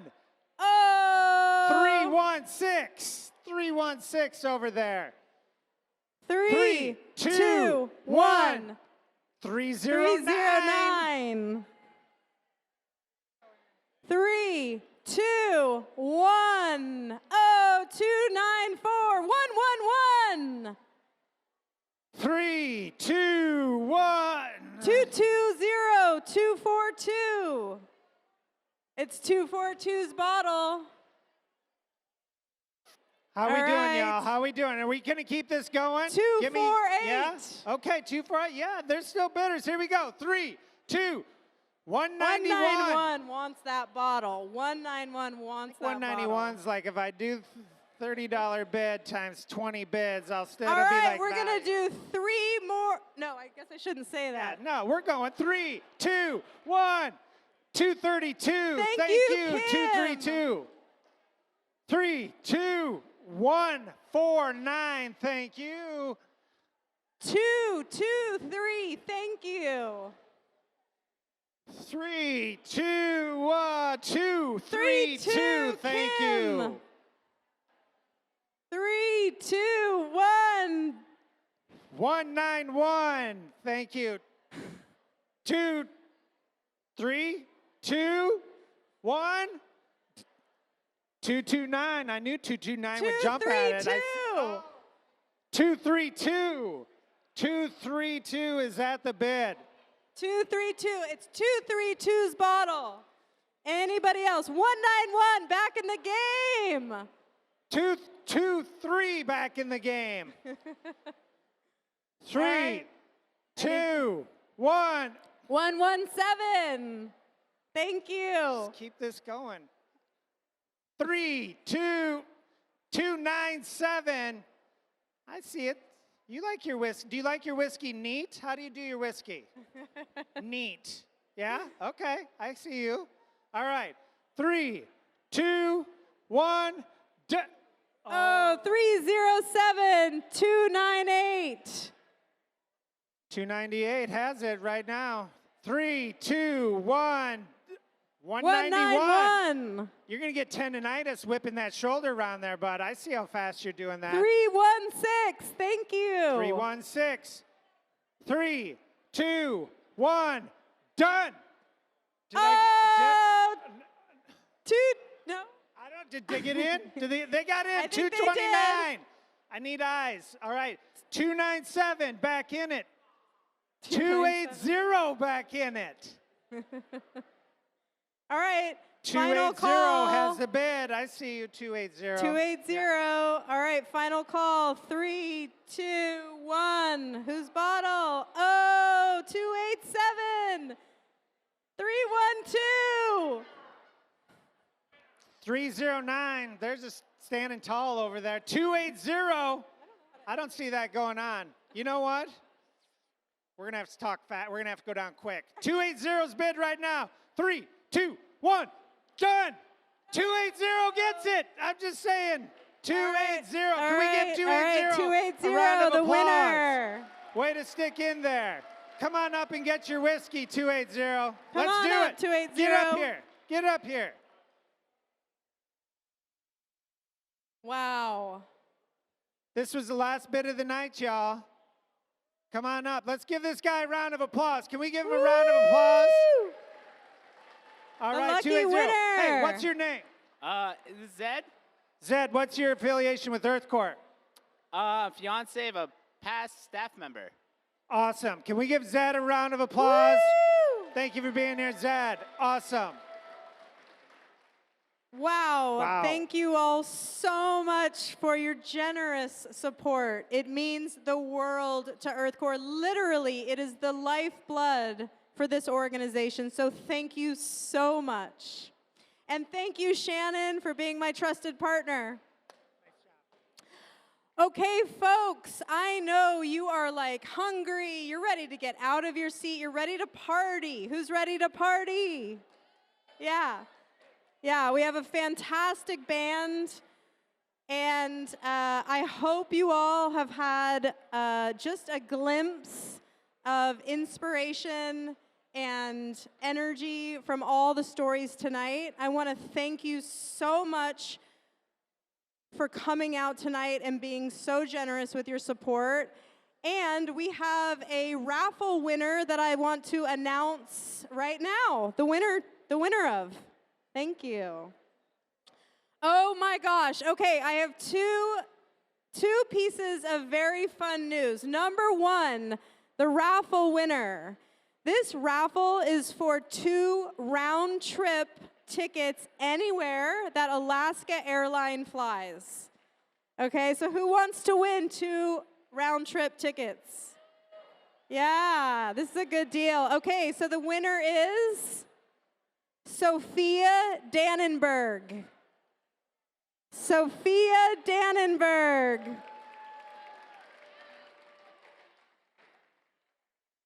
Are you Sophia? Yay! Congrats. Congratulations. Ah, fantastic. I'll connect with you after and let you know. Congratulations, Sophia. My second piece of amazing news is, remember how Shannon mentioned that we had a $50,000 goal for Fund a Leader? Well, we didn't meet the goal.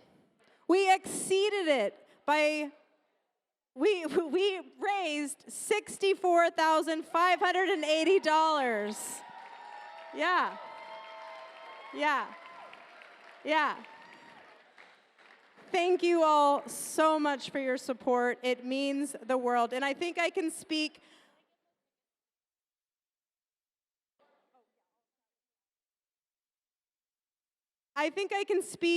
for every single EarthCorps member, EarthCorps staff, EarthCorps alum. Thank you from the bottom of our hearts for being here and supporting this organization into the future. We couldn't do it without you. Now, I want you all to party. We have a fantastic band. We have desserts. And I want to see some moves. So I hope you'll all enjoy the rest of your night. And now, let the music play.